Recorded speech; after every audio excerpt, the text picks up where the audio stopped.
Good evening. Welcome to New Tracks. My name is Jim Kellow, and I'm your host for this evening. New Tracks is where mentors help modelers build.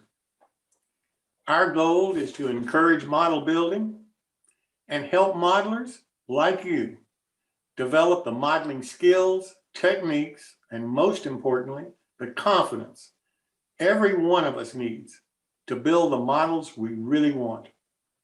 We want you to experience the thrill of saying, I built that.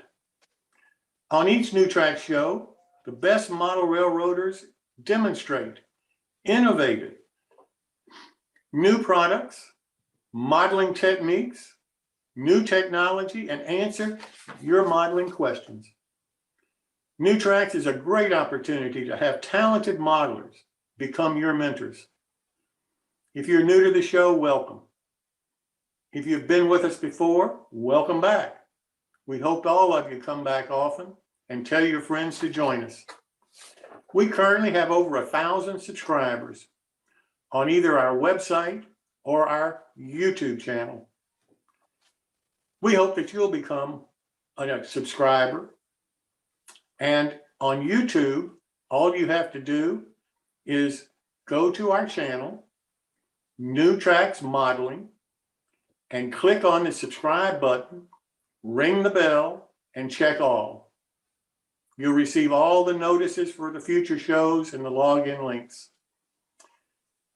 We currently have over 300 YouTube videos that you're also able to see a lot of the past shows.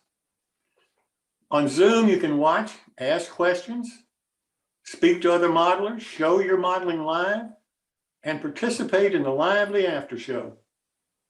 To join on Zoom, all you have to do is go to our website, newtracksmodeling.com, check subscribe.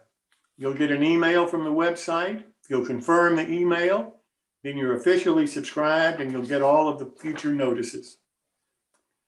Please feel free to share the login links that you receive either on Zoom or YouTube with your friends and encourage them to join us and participate in our shows.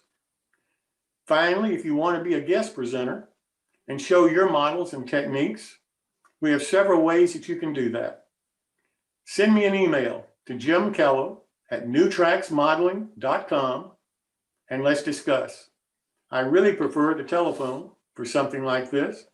And if you'll send me your telephone number in that email, I'll give you a call back. Or if you'd like to donate a little bit of your time and volunteer to help us with our events, or our YouTube video productions, or the website, or just to give us ideas for future shows, please send me an email about this to the same address. Well, thanks so much for being here tonight. Now let's get on with tonight's show.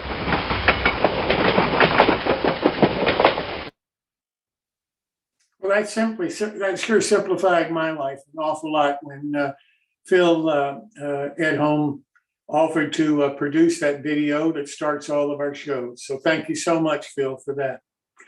Let me tell you first a little bit about the upcoming build-alongs that we have. You'll see some tonight and be able to participate in some, but these are the ones for the future. These are the ones that you can still buy the kits for, can still participate in. The first one starts November the 10th, where Dave Schultz is building an all-nation kit, the Waffle side boxcar. And Dave's here with us tonight. Dave, would you like to talk about that a little bit? Sure, Jim, thanks. I'm going to start on November 10th building the Waffle side car. It's a 3D printed car that All Nation made of an old Walthers kit. And ironically enough, this last weekend, I found a old Walthers kit at the show and compared the two. And this new 3D printed kit is much more substantial. It'll hold up a lot better than the old Walthers kit. But here's living proof it can be done. We got her put together. I just got to run it through the paint shop. I got the roof painted up, got the car put together. It's a very nice car. It's fairly heavy when you build it. And so very little weight needs to be added. We can go over the techniques and what I've learned about 3D printed resin models. So I'm looking forward to it. And I hope to see, I think there's 5 people that are going to join in on us. Hopefully there'll be a few more. But that's what I've got for tonight. Okay, thanks so much. I really appreciate it. And we've got a lot of detail about this build and about all of the builds that I'm talking about this evening on our website under the Build Along section. So if you have any questions about the discounts that are available, how to order, this kind of thing, all of that information is available on our website. Also starting on November the 10th, Nick Massey, who owns ITLA, is teaming up with Brian Schilling to build one of their kits on the Build Along. Nick's here this evening. Nick, would you like to talk about your Build Along a little? I will. Thanks, Jim. I appreciate the opportunity again. Good evening, everybody. Hoping you have the opportunity to come and watch this build along. This is the model that we're offering for that opportunity. And right now on sale, 25% off. So $29.99 would be the resulting price if you enter the code New Tracks in the shopping cart on my website. So I hope you have a look. If you have an opportunity, or haven't had an opportunity, I should say, to try laser cut wood masonry or brick structure, this is a great opportunity to do so. Brian Schilling is going to be leading us through his techniques on building ITLA kits. And he's got a couple of really neat tips and tricks to offer. And if things go well, he's going to try a yellow brick, which is something kind of a neat little change of pace. We'll do a yellow and a red brick, I think. And we'll talk to how we do that. And we're also going to talk to some of the features in these kits. So this represents a lot of our ITLA scale models kits, and you can see that it's made of a very solid MDF material. It doesn't require any bracing, which is one of the real neat features of our product, and goes together very, very easily. And I think you guys would enjoy that. If you haven't given one of these kits a shot, I hope you do. Another option for you too, if you have a look at the website, there's dock interiors that we also offer, which if I had knocked out that loading dock door, this would fit inside, and you'd get your 3D representation of a dock interior. So that's also out there on our website too. So I hope you'll take advantage of this. I hope you'll at least watch the event and build along with us. We look forward to it. Thanks very much, Jim. Thank you, Nick. I really appreciate it, and appreciate so much your participation in the Build Along. You're welcome. Then on December the 1st, Bill Banner Models is going to be doing a Build Along with Clark Kooning, MMR. And Clark's here this evening. Clark, would you like to talk a minute about the Banter Models Build Along?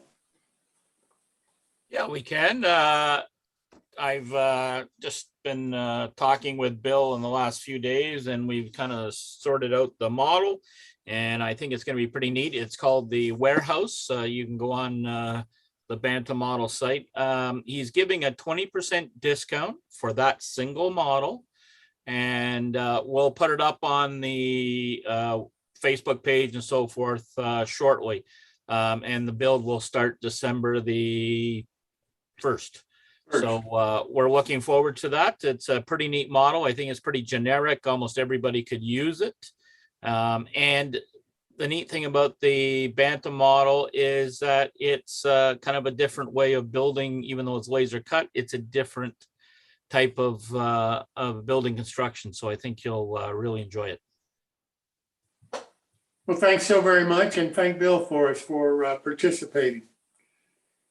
Then the next one after that is January the 26th, when Chris Coarse is going to build along one of his Conowingo models.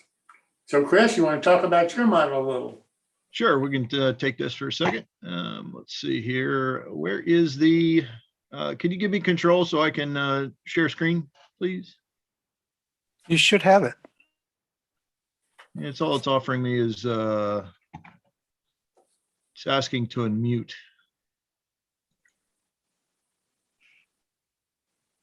Oh, you know what? There it is. Helps to, pay attention to what you're doing. All right, let's see. Here we go. So this is actually what Kellow Station is going to look like. This is the Corel drawing of it in HO scale. It will be available in HO and O scale. Thanks to me burning up the prototype for the wrought iron at the top. It looks like I'm gonna get Dylan Lambert to actually 3D print us that wrought iron for the top. So that's something new for us. We haven't really messed it at all with 3D printing, and we're going to try to get into that. As you can see, Kellow Station here has some gingerbread on it. It's going to be a small structure, but hopefully it's going to have a lot of character with it. We're going to try our luck at putting some diamond shingles on it. Like I said, some gingerbread, the wrought iron, hopefully give it a nice craftsman look to it.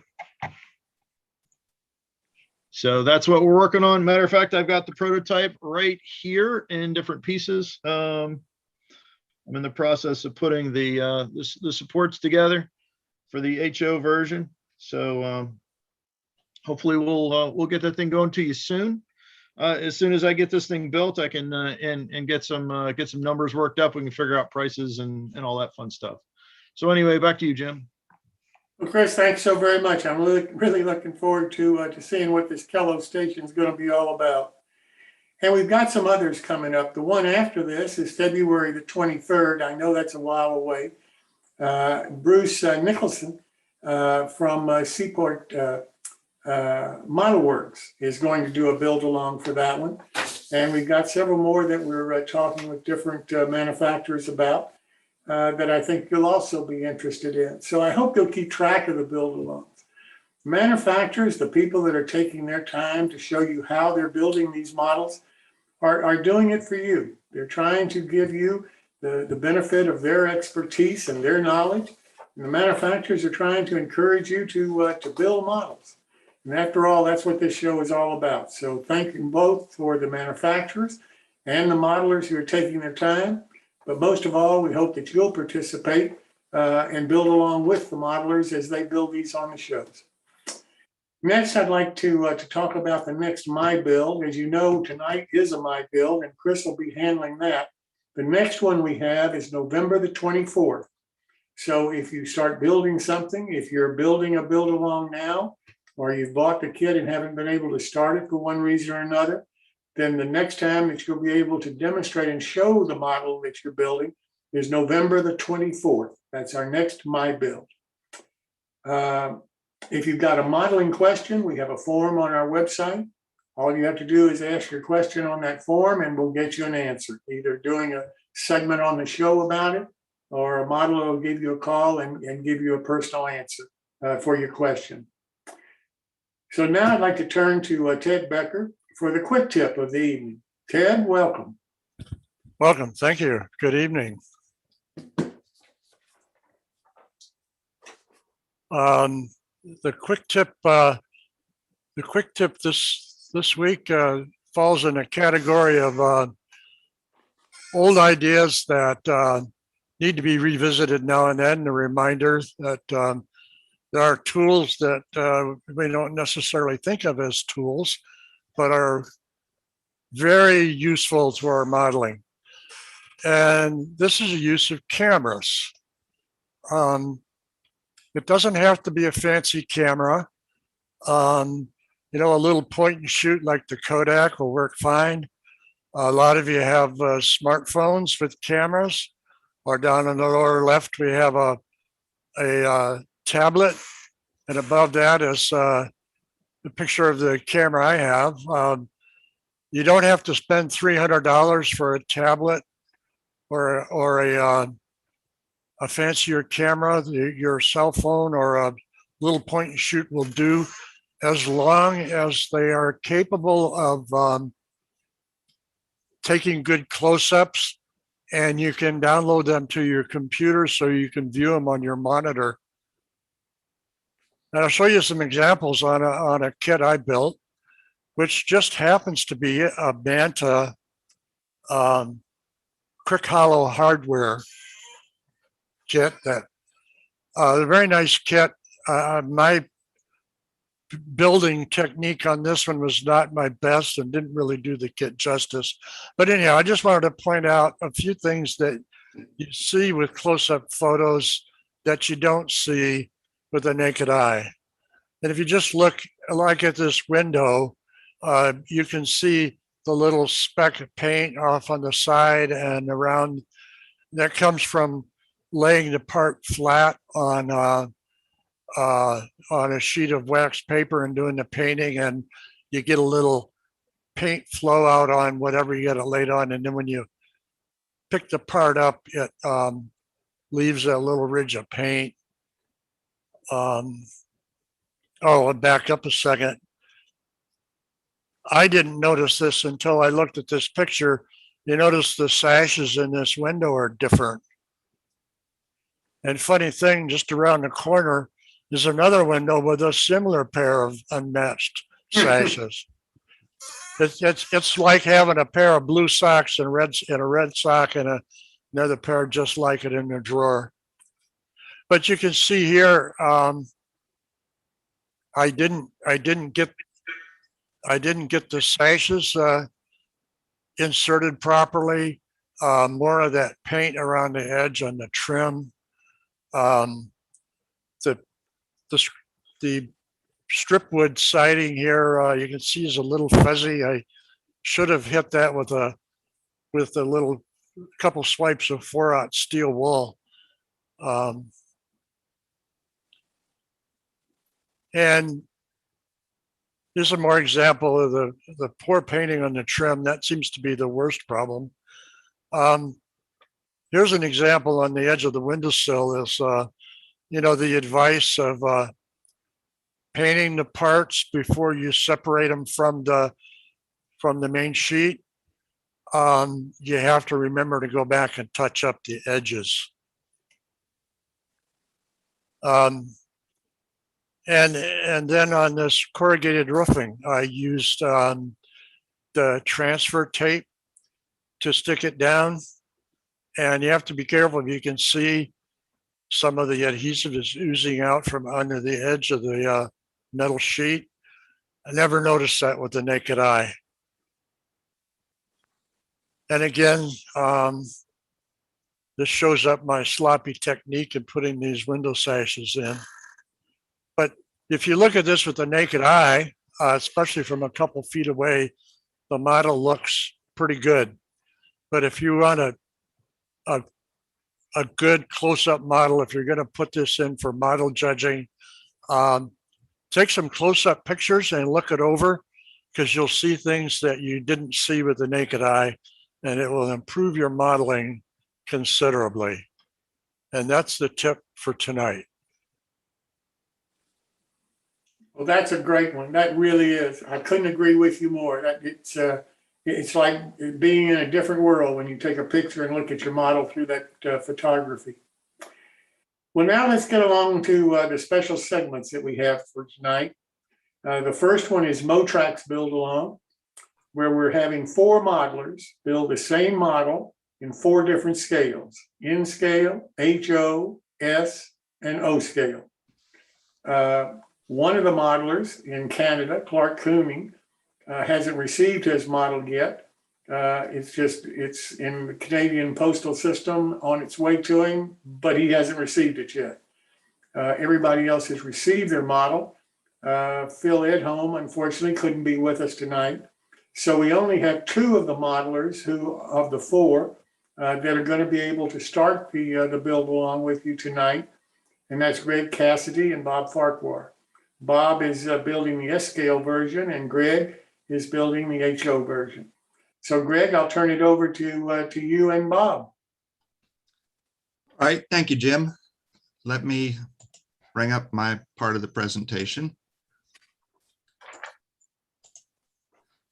So what we're doing here is something we've never tried before, and that's building a build along with the same kit in 4 different scales. And last week, we were able to show you what arrived in the packages, except for Clark's. We think a moose ran off with it. And there were differences in the different scales, as you would expect, but it's interesting to see what the differences are. Some of them are the wood that's used, some of them are the way things are cut.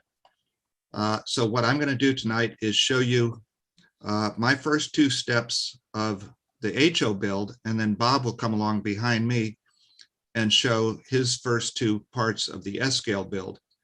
And by next week, Phil will be able to be on, and Clark will have his kit, and they'll be able to show you how they did theirs.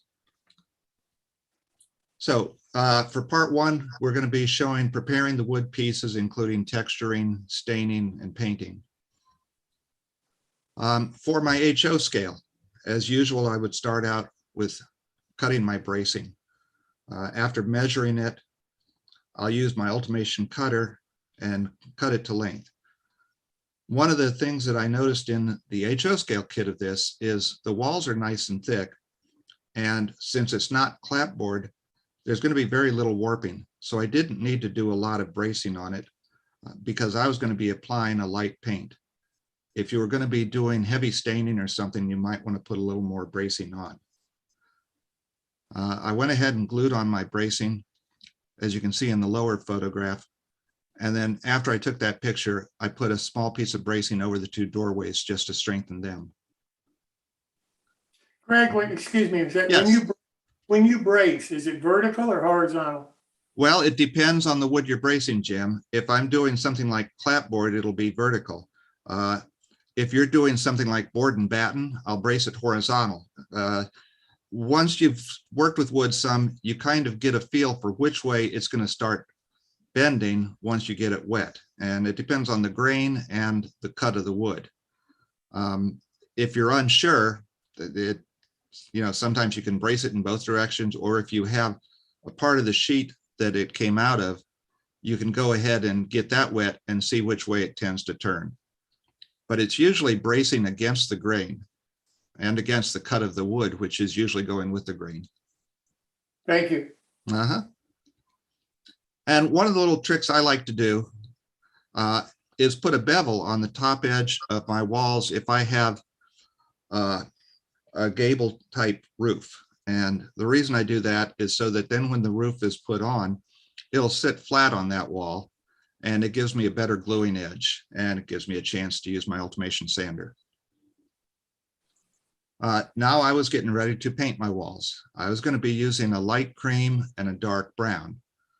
So I got all my pieces that I was going to paint in the light cream together first, and I painted them with my airbrush. And in the lower photos, that's them already painted. They don't look very different than the wooden color, but when you see it in real life, you can tell they're painted. Then since my building was going to be in pretty well kept shape, I didn't do a lot of weathering or peeling paint on it, but I did use a little wire scratcher that I have to put some wood grain in it. Greg, can I ask you another question? Sure can.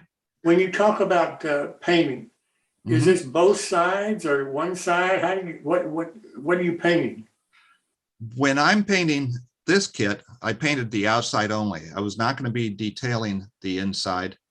And I had enough bracing that I didn't have to worry about painting the inside.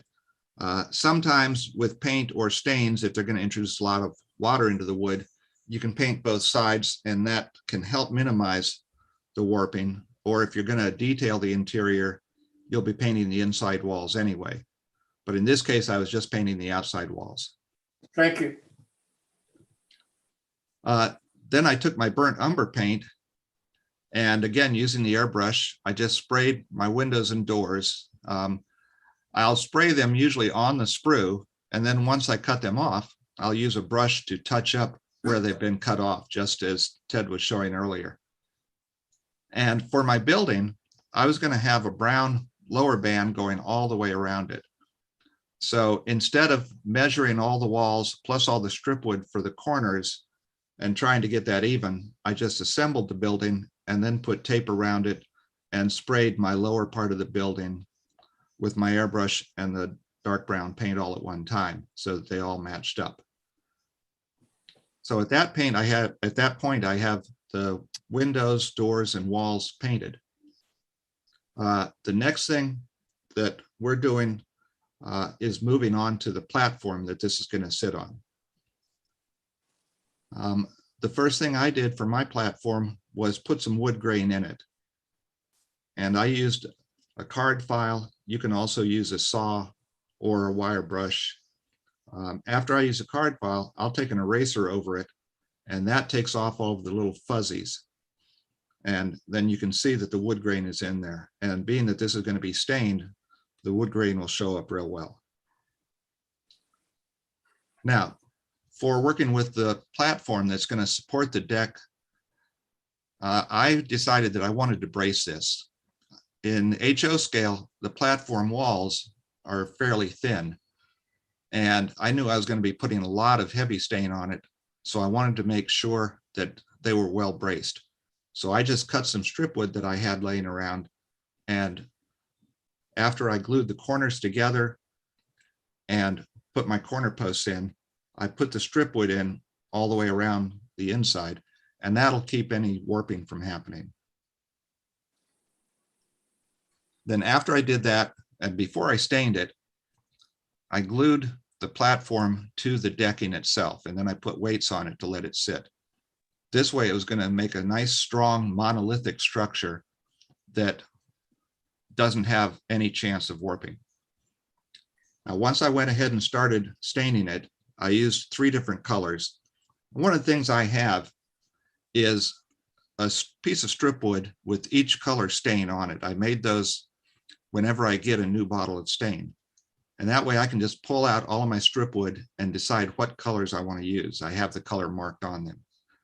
And I wanted to use a variety of shades so that I got a different wear pattern in the top. And you can see in the upper photo now, that's how it came out looking once it was stained. And then since the corners had little alignment tabs on them, one of the things we decided we wanted to do was show a way to hide them. I just took some scale 1x8 HO strip wood that I had. I stained it first and then cut it on my slicer and then just glued it over the corners of the posts, and that does a perfect job of hiding them, and it looks perfectly natural. So that's what I did with the HO scale one. I'm going to step off now and let Bob show you what he did on his S scale. Okay. Come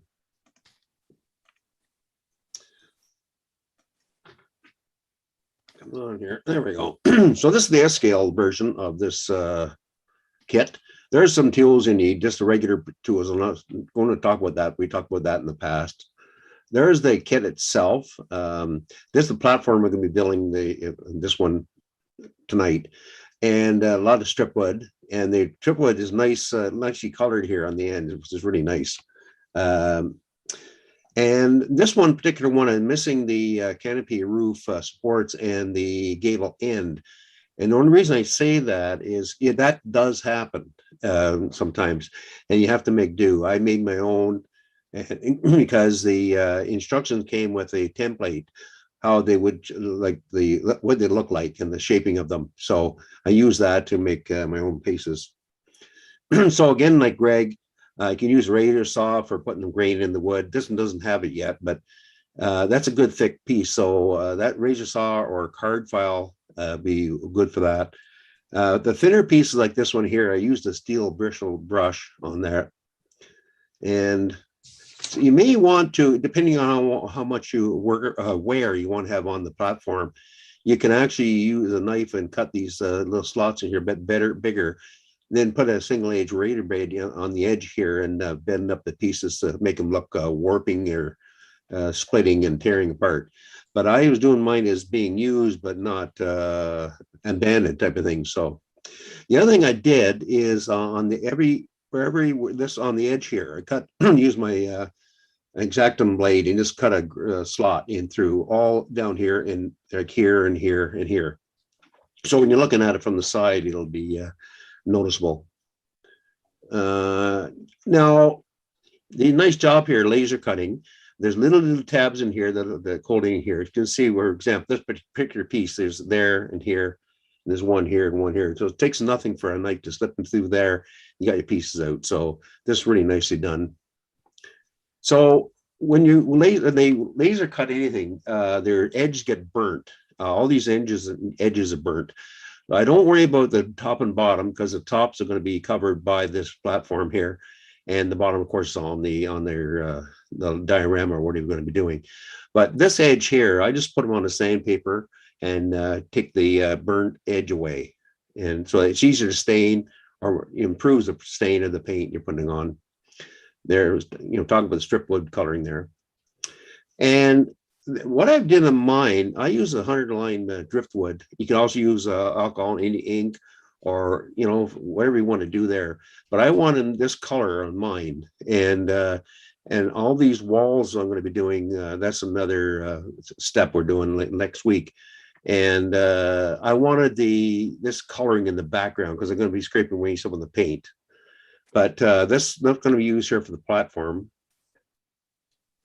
And then I put it between two pieces of wax paper. Now, unlike Greg and a lot of other people, they put the bracing on first, and I don't put my bracing on until later. So all these are done without bracing. So I use alcohol ink on both sides, and then I go as fast as I can and put the between piece of wax paper here and puts a lots of weight on there. So after a day, these things didn't move at all. They were fine. Then I added my bracing later on. So this particular kit, I assume it's going to be a freight depot because it's pretty tall. I want to do mine as a passenger depot. So I cut this section off here in the bottom, every one of them. So what I did, I cut one first, and then I use that to measure all the other ones, make sure I got them all the same height. And there's a disassemble here. And it's like Greg as well. I use a thin piece of wood here on each corner and to hide those joining parts in there. So that's the effect I wanted anyway, and that's what I got. So thanks. That's it for me. Any questions? Good. Jim, and before we go, Jeff Adam, who owns Motrak Models, is also here, and he'd like to say something as well. That would be great. But Jeff, before you do, let me ask one question here. The one thing, hearing both of you all talk about how you built the model, Bob talked about the burnt end. Greg, did you not find the burnt end, or did you have another way of dealing with it, or it's just not important in HO? Well, I was going to be staining my deck real dark, and so it really wasn't going to show up. If I was using a lighter stain like Bob, then I would sand the end. But I got to admit, every now and then I forget. And then once I've stained it and the end is coming out darker, I go, oh, I forgot. But it is, he's right. It does leave a burn mark everywhere it cuts. And if it's going to be shown and it's not going to be covered, then it is a good idea to sand it back down to the base wood. In almost in any scale that you're dealing with. Anything that's laser cut, yes. Gotcha. Jeff, welcome. Oh, hey guys, nice job, you guys. I like the build already. All right, I just have one announcement to make. The O-scale orders, they will be going out tomorrow. Somehow the files got corrupt. I had to redraw everything in O-scale. But the other scales, S, H, O, and N, all the customers' orders went out the door. So they will be getting their kits like today and tomorrow and the next day. But tomorrow I'll be shipping out all the O scale. So overall, we had roughly 23 orders. All in all four scales. Well, that's fantastic. Congratulations. The only person that hasn't gotten there yet is Clark. And I'm wondering if there's a way that you could maybe double check on the routing number, because as I understand it, the routing number for the US doesn't apply to Canada. So is there a way that maybe that you could check and find out when Clark may be getting his kit? Well, I've been talking to Clark every day now, and on my end says that it was delivered yesterday. Yeah, I just checked. It does. The routing did go in through Canada Post, but it just says, and then an update. I sent you a thing in the message in the chat there, Jeff, if you look at it. It says that there was a correction in the delivery date and it was supposed to be today. Well, it didn't show up today, so I expect it tomorrow. Well, I think we found what happened to Clark's kit. Yes. Okay. All right. Oh, yeah, look at that. But if you can read the direct message to me and just let me know about that address check, and I'll look for it tomorrow. I think what it is with that same tracking number, there's two packages with the same tracking number. Oh, But yours is the good one. okay. So I heard it was one of the dogs on the sled got sick. Ah, All right. that's the old days of Pony Express, right? Anybody else have any question for either Greg or Bob Farquhar? Well, gentlemen, thank you so very much. I really do appreciate it, and looking forward to Clark and Phil telling us next week how they did the exact same thing that you did with your HO and S scale, in O scale and N scale. So thanks again, Greg, Bob, and you too, Jeff. My pleasure. So now I'd like to turn to Jim Murphy, who is doing a build along also. And Jim, welcome. Really do appreciate you being here this evening.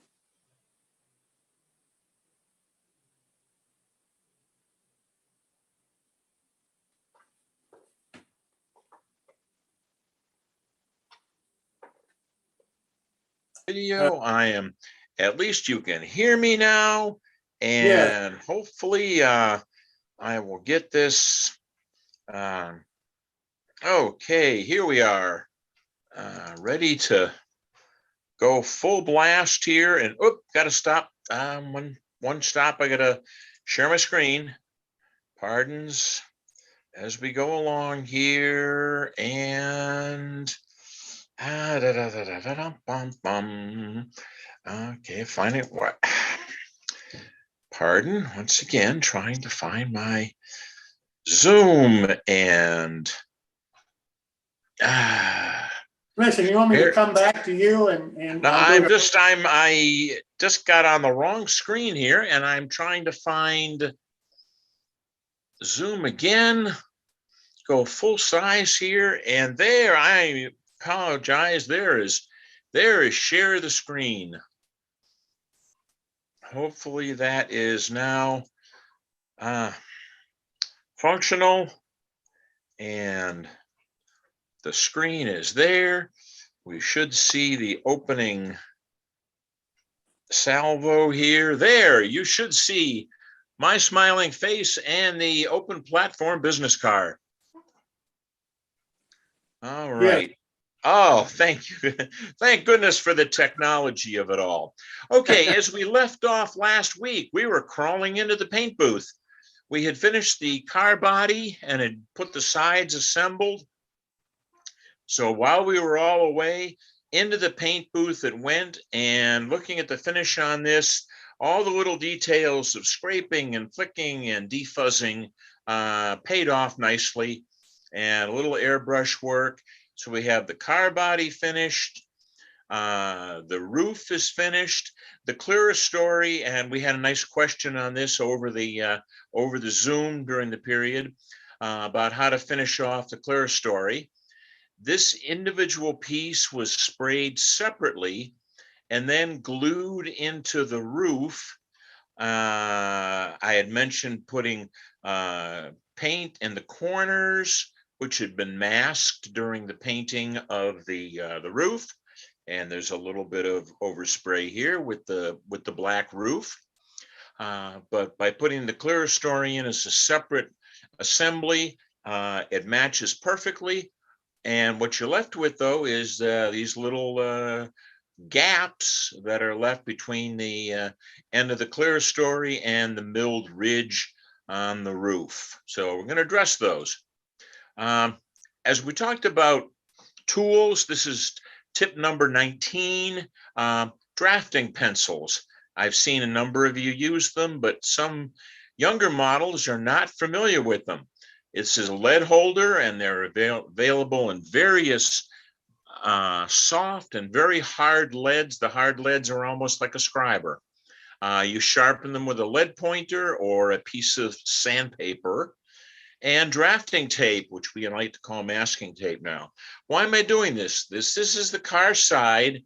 It can be painted or not, or assembled. And this is light cardstock, nice smooth finish that we're going to be using for the interior walls of our model. Using the tool like this, you use a sharp pencil and you draw the outline of the window onto the cardstock. You don't have to line anything up yet, just you want perfect marks on the outside of the window. Keep your pencil sharp, real easy to do with sandpaper. And as you trace the window, you get a nice sharp outline of all the window openings on a piece of cardstock. And again, this is just rough. Make sure you do both sides and label them, because you'll quickly forget which is which. The method to the madness here is then take a very, very sharp X-Acto knife. Keep your Arkansas stone ready at all times, because it will get dull fast cutting paper. Sharp cutouts on the window openings. And we're just doing this through the cardstock first. When you're through, you have a couple of pieces and you want to paint both sides with the clear window openings here. And then just put this in comparison to the finished painted windows. And as you can see, these window openings on the inside walls are going to match up perfectly with the outside walls of the car. Don't forget to do the end piece as well, because the rear of the car has open windows as well. Here's a handy gizmo. I mentioned it before, your vernier caliper. They're now down to 20 bucks a piece and very, very accurate. What I'm trying to measure here is the distance between the line that I've scribed with the floor in place. So this is the top of the floor line and the bottom of the window line. I want to know what distance this is, because I'm going to start cutting up those inside walls to match up. You can also use your drafting tool, which is a compass with 2 points. You can also use that as transferring measurements. Another handy tool to have. Once you've established the distance between the bottom of the window and where the top of the car floor is going to be, you want to transfer that dimension to your inside wall pieces. Then you measure them, and you'll notice, I'll mention this gizmo again. This is my favorite tool. It's homemade. It's a piece of wooden strip epoxied to a metal ruler. What do you do this? It keeps my fingertips ½ an inch away from that X-Acto blade. Because I've sharpened it, it is razor sharp. It is a good idea to keep your fingers away from X-Acto knife blades. Many of you have learned the wisdom in that. When you get to the ends, here's another way of trimming. I use a clear plastic ruler that I can hold straight here. And when it comes to trimming the very ends of these pieces, I can get a nice sharp corner and just take a tiny bit off. Don't try sanding a piece of cardboard. Next comes lettering. I won't dwell on this too much. My little tips and tricks are use a clear plastic ruler. Keep the lines as close to the edge of the lettering without clipping them off. That's just good practice. And what doesn't show here on the car is before you start any of your decaling, hit the surfaces to be decaled with high gloss material. In this case, I'm going to use the letterboard running across the car and a small piece area down here. But this area is hand painted with a high gloss material. You want to get that. Next, take your drawing and lay out the spacing, because these the lettering as it came was kind of close together. So I wanted to make even gaps. So using my drafting dividers to transfer measurements, same distance from each end of the car, and then transfer that distance. Don't fold this up yet. Have it ready when you start your decaling. Tip and trick number 31, make sure you use distilled water whenever you're doing decaling. Distilled water leaves no watermarks, that awful white fuzz around the edge of the decals. We've all seen it. Got tipped off when I used demineralized or distilled water in ironing.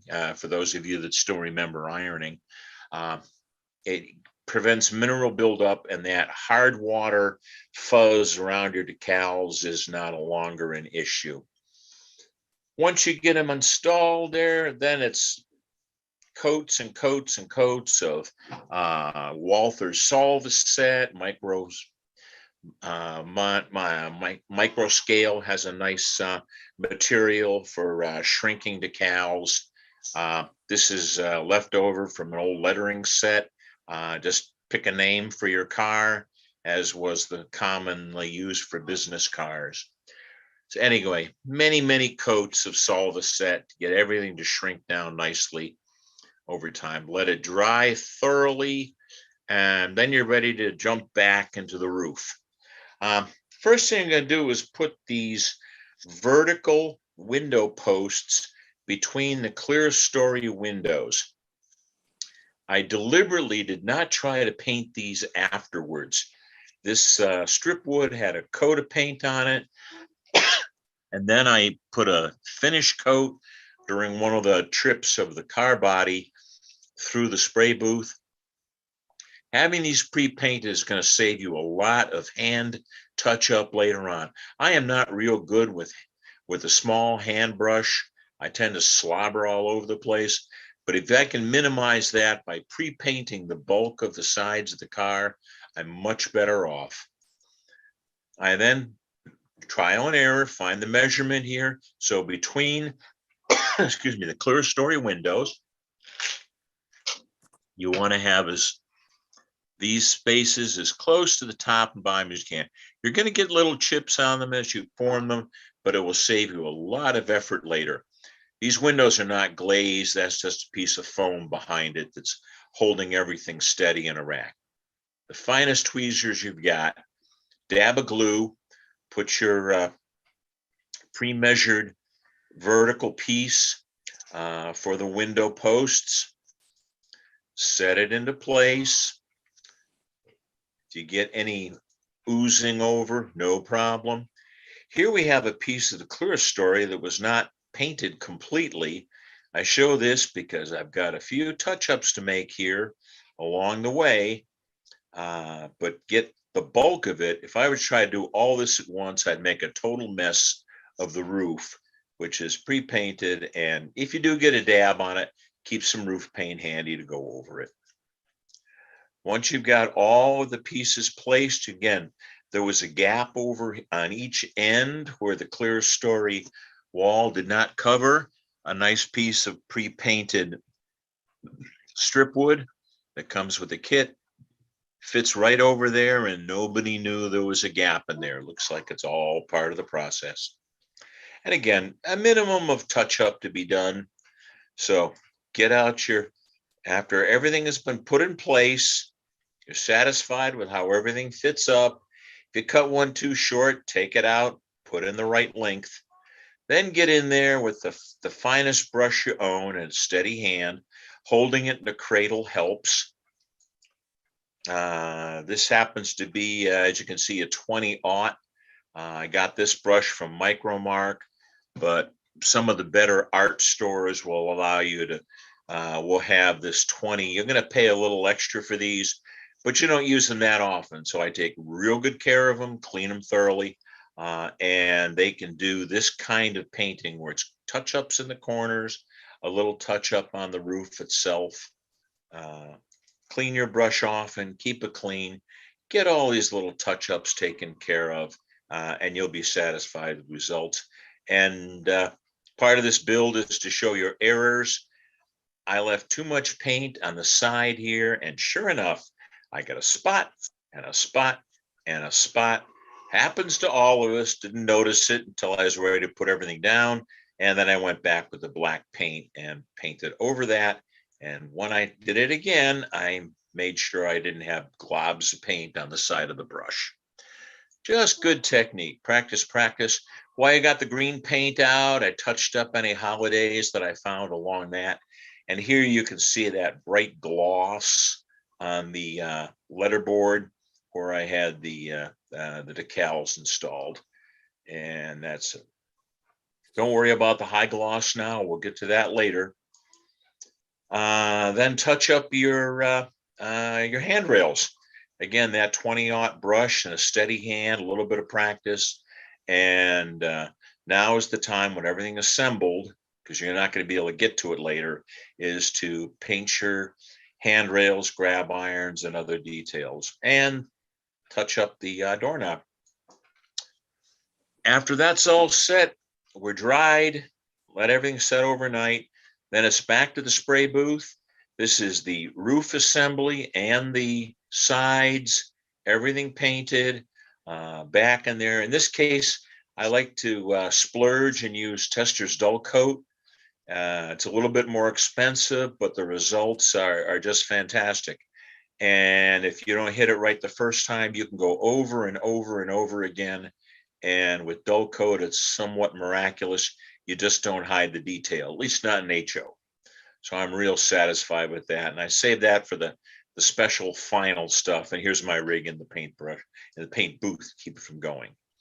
Okay, now once everything's dry, pull off the clear story roof. And now I'm going to put, there is clear acetate furnished with the kit. I prefer this pale green. It seems to be more appropriate, especially because I'm going to be interior lighting on it. I want the clear story glowing green, which was common practice for Pullman cars of that era. To hold that in place, pre-cut them, make sure they fit, test.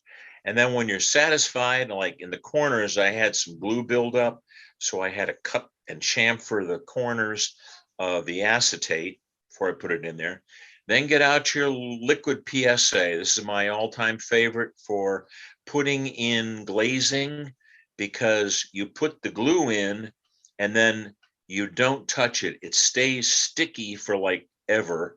And when you go to put your acetate in for window glazing, you don't smear it all over the windows.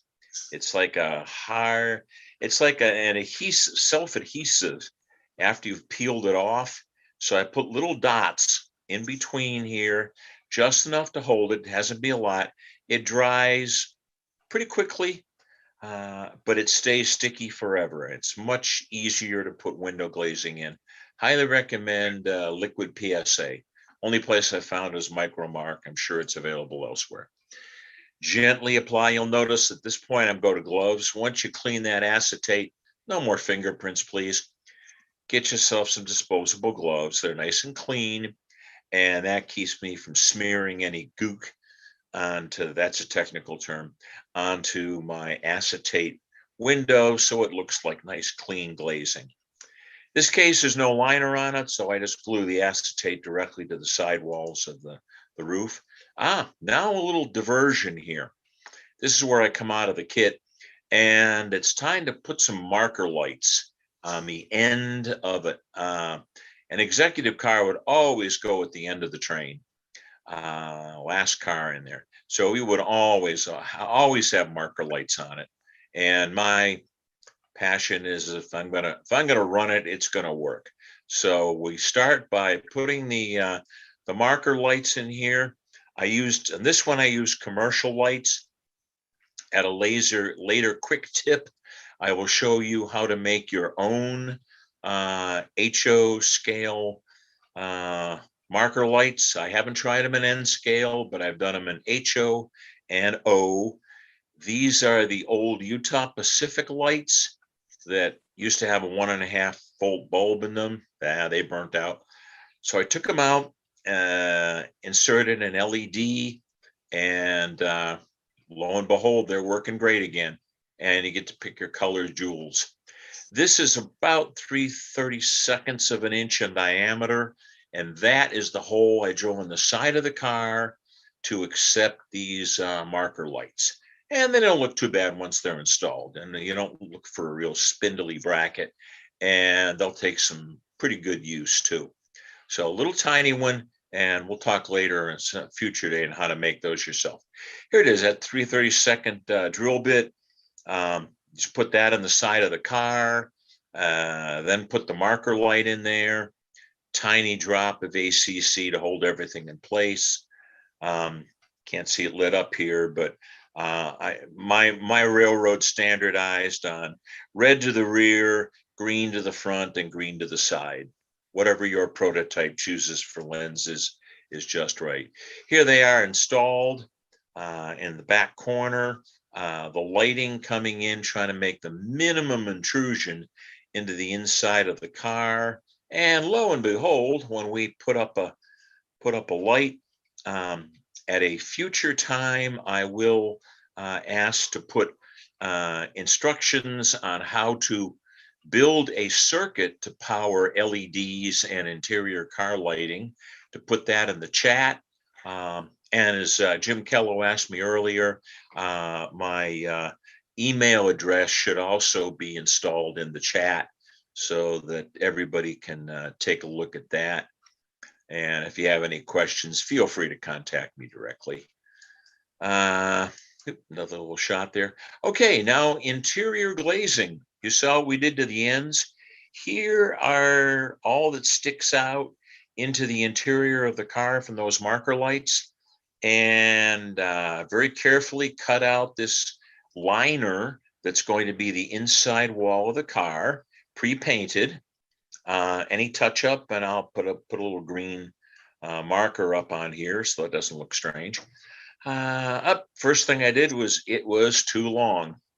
So back to the sharpened right-hand angle, and yep, it was a little bit too long. And be careful now, because you want these window openings to line up just as well as you can, because you spent a lot of effort here. Remember, inside wall, outside wall, and glazing in the middle, and the two have to line up to get the right effect. You see here, I was a little low, but I haven't adjusted it yet.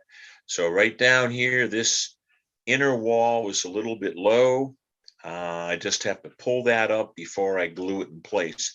And again, don't try to set it in place and throw ACC or Elmer's glue even. Sometimes you want it just to basically peel and stick. And here are your wires that you're going to cover up for the marker lights. Inside back wall, first thing I did, test before you put anything in. And sure enough, I found I had this thing was too tall. So get out your pencil, and I had cut this top out, cut out the clearances for the marker light wires, and I'm ready to drop the interior into the opening. This, by the way, is reversed. This is the back, the side that faces the inside wall. So this side doesn't count. Flipping it over, yep, that's the right side. That shows on a little door frame, simple door frame. And I'm trying to be fancy. It's going to be very hard to see this on the inside. Take your glazing from the kit, trace it out, and I cut everything on the inside so that my glazing would fit on the inside wall. Again, PSA, smeared all over the back, let it dry for about half an hour, drop this piece in place, and you have a fully glazed window from the inside. Carefully positioning, do the same thing, check everything with that, with the inside walls. This is the wall that's going to face the outside wall. So it's just a rough coat of paint. I deliberately painted both sides, even with some old junk, because you want that cardstock to be painted so it's stable, moisture proof, and it's going to stay put once you put it in there.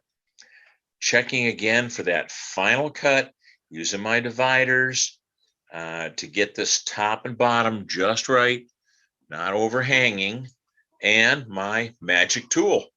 Again, epoxied piece of old balsa wood, so I keep my fingers, which I value, away from that X-Acto knife. Once you've sharpened it, you'll know why I want to keep away from it. Okay, two inside pieces are cut. The acetate is cut, which, by the way, there is not a lot of acetate. If I look back on it, I would have used my own pieces of acetate. This turned out to be just a little bit too thin by cutting the kit's acetate in half. It just wasn't enough overlap for me to be comfortable with, but it worked. So then again, smear these both with this PSA. It's dry as clear. All you have to do is put the acetate over it. Then you have finished glazed inner walls. Glue those inner walls with a few stops after the acetate's in place. Put that PSA all over it. Here's a great way to, this is an old locking pin from Heavy Machinery. It's perfectly smooth. It's true diameter. It makes a great rolling pin. Again, roll glue side down on a piece of scrap so you don't get anything on it, but that will straighten this out perfectly and really squeeze down that PSA.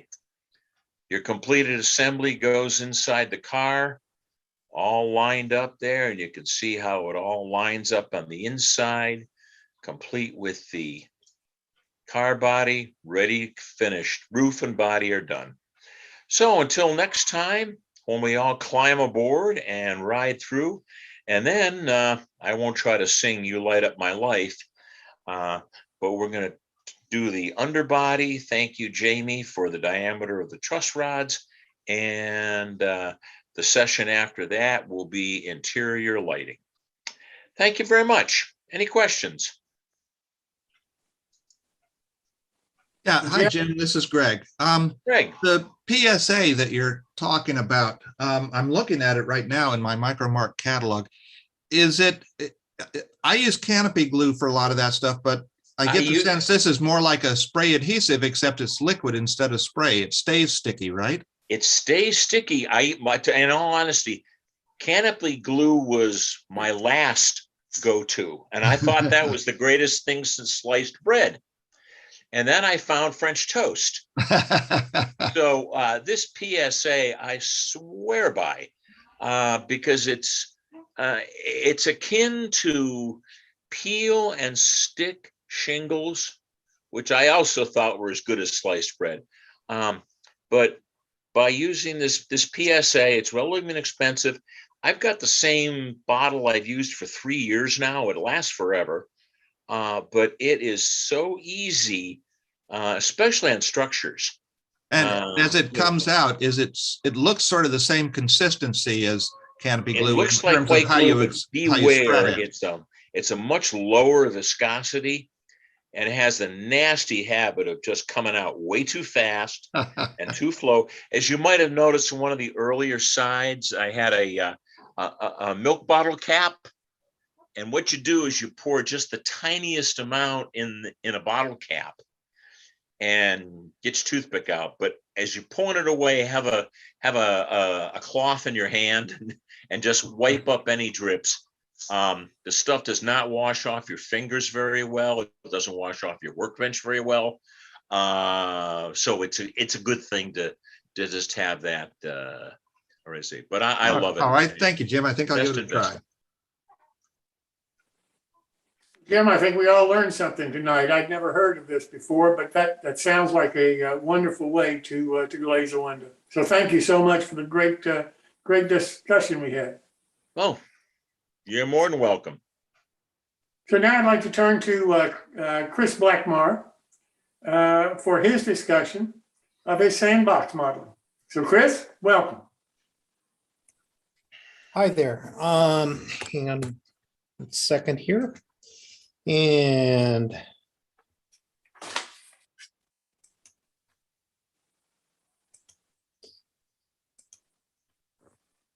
so hopefully everybody can see that.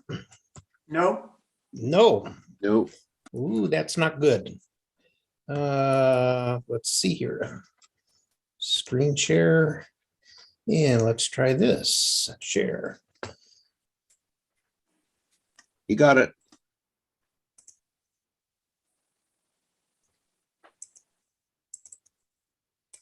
Come on. Okay. Well, I wanted to welcome everybody to tonight's Sandbox series.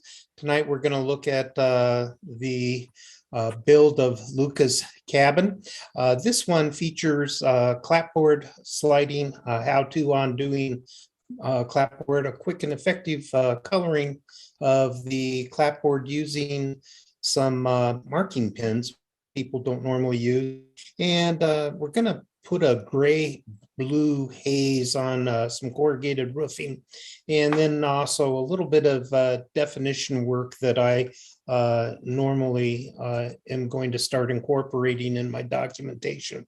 Again, the Sandbox series is a short tutorial modeling course that I'm kind of creating, where you actually go through and build the models. I'm presenting or trying to present in the Sandbox series a broad set of modeling skills, which modelers don't typically use. The idea here is for you to get outside of the model from your normal, box art. Obtain confidence over making fear of mistakes while you're modeling. Thus, the reason for getting hands wet and doing some small modeling. To view and translate the real world into the miniature world using fine artist skills, and to provide multiple approaches to the various tasks using different mediums if possible. Finally, all of the models are going to be just real simple and inexpensive projects to build.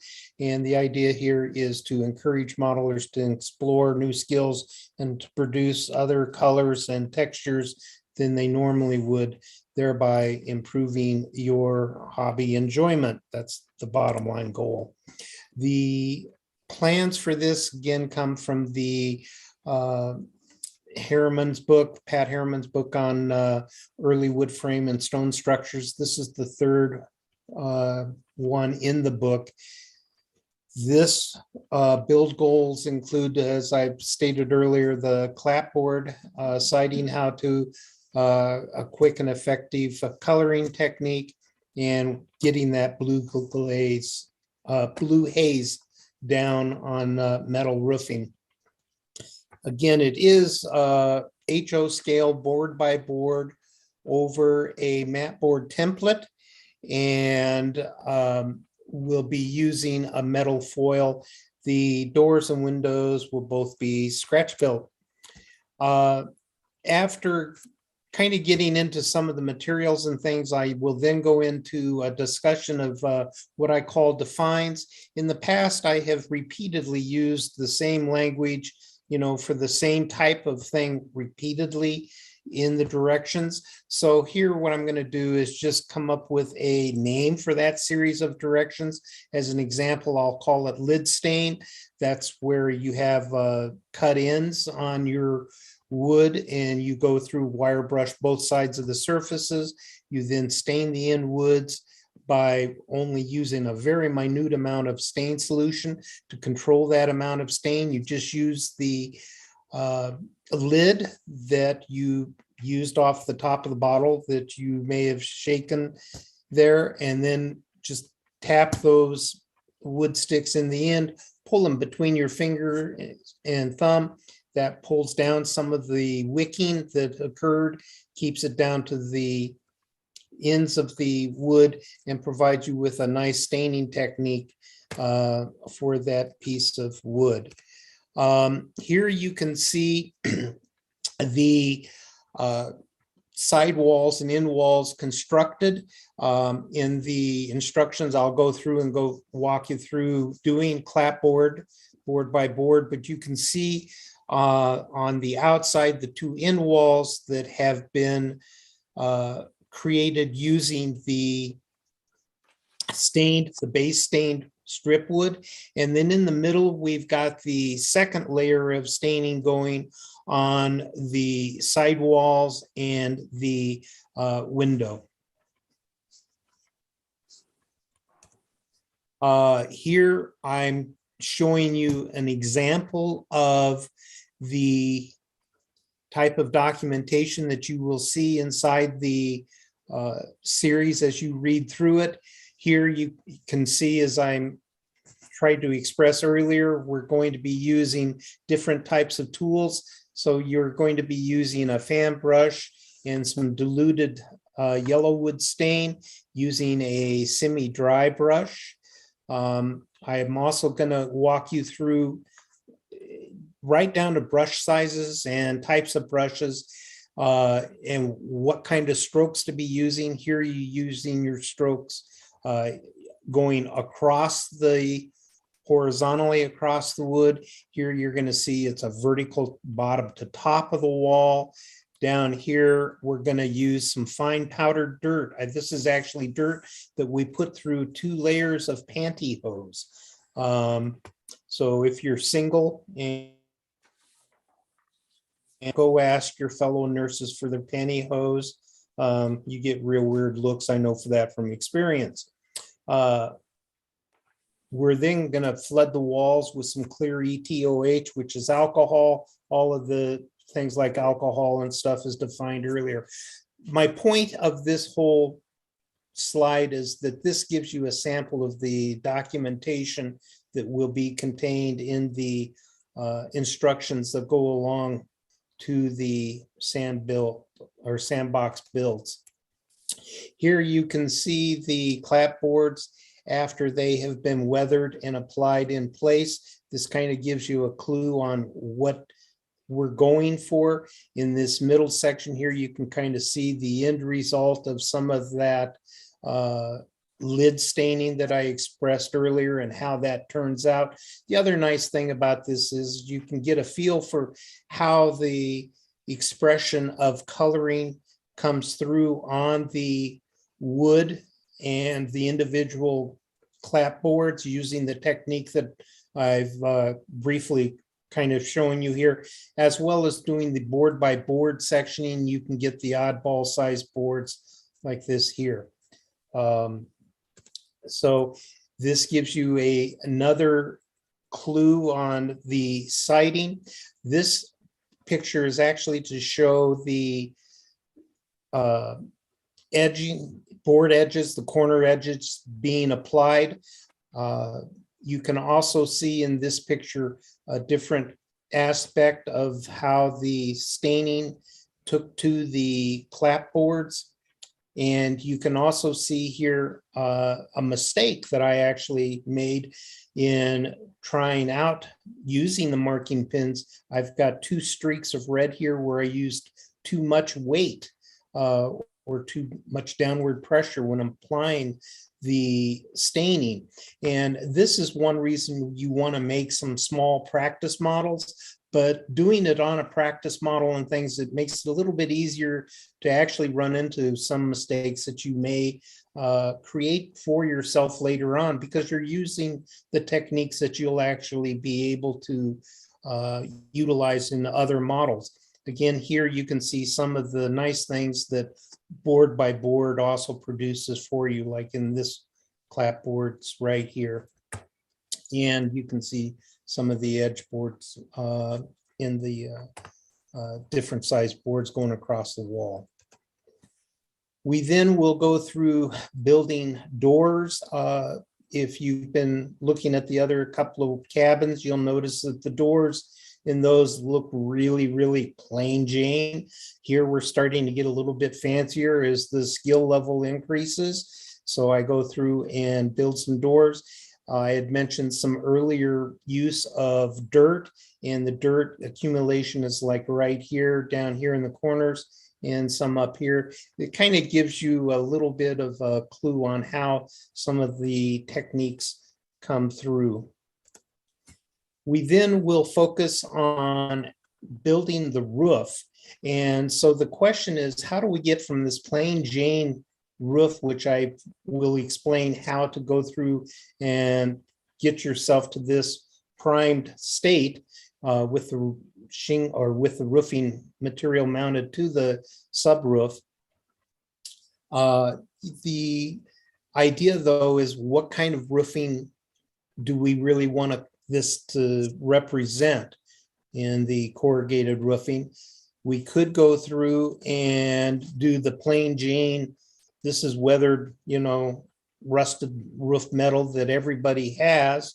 Or we could go through and try something a little bit more complicated, like this blue haze that's on this roof. But you just don't want to look at a single roof. If possible, it's always nice to have a picture of everything together so that you can kind of figure out what is it that I really want to produce and how do they match up to one another in the real world. So this is from the Stanley Mines just outside of Black Hawk, Colorado, but this has multiple different types of rusted corrugated metal for one to kind of study. In this picture, I am showing the first layering of the red hued rust that is the base rusting for this color that we're chasing. And if we go to the next photo, you can actually see down here this metal piece that has slipped out shows a real good line between the heavy rust and the blue hue, blue-gray hue, haze, whatever you want to call this, that's on the corrugated roofing. So if you can compare that with this corner up here, you can see that we're generally in the ballpark, close enough for government work on a practice model in my book. I will then take you through the coloring steps to start applying the blue-gray haze to the roof. As I recall, a 4-step process. And this is the first step being applied.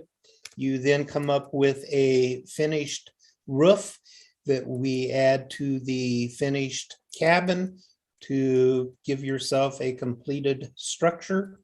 And that brings us up to the end of the preview of the Lucas cabin build tutorial. In the next cabin tutorial will be Seth's cabin, and there we'll move up to the next skill level of board by board, board and bats, and coloring the strip wood with Prismacolor markers in a different technique. We'll also use something called sandable hard gesso to try to make a textured, correctly concrete textured looking type foundation for that cabin, and test out some colored pencils to use on the edges of rolled paper stock. Again, this build, I'm still in the process of doing the write-up, and I'm planning on getting that right up to the NewTrack webmaster group by this weekend for posting. So you should be able to find it sometime next week on the website. And if you do want to get in touch with me, you can always reach me at kbnewtracks@fastmail.us. And with that, I will conclude this unless there's some questions. Kris, it's fascinating to me how you build some of this stuff. I really can't thank you enough for taking the time and wanting to do these sandboxes. I really do think it's interesting, and I hope everybody learns a lot from you. Well, thank you. Well, now I'd like to turn to Chris Coarse for the special event for this evening, the My Build. And Chris has got some great modelers, I think, to show us not how to build, but what they've actually built. So, Chris, I'll turn it over to you, sir. All right, thanks, Jim. I think I figured out the share screen now, so here we go.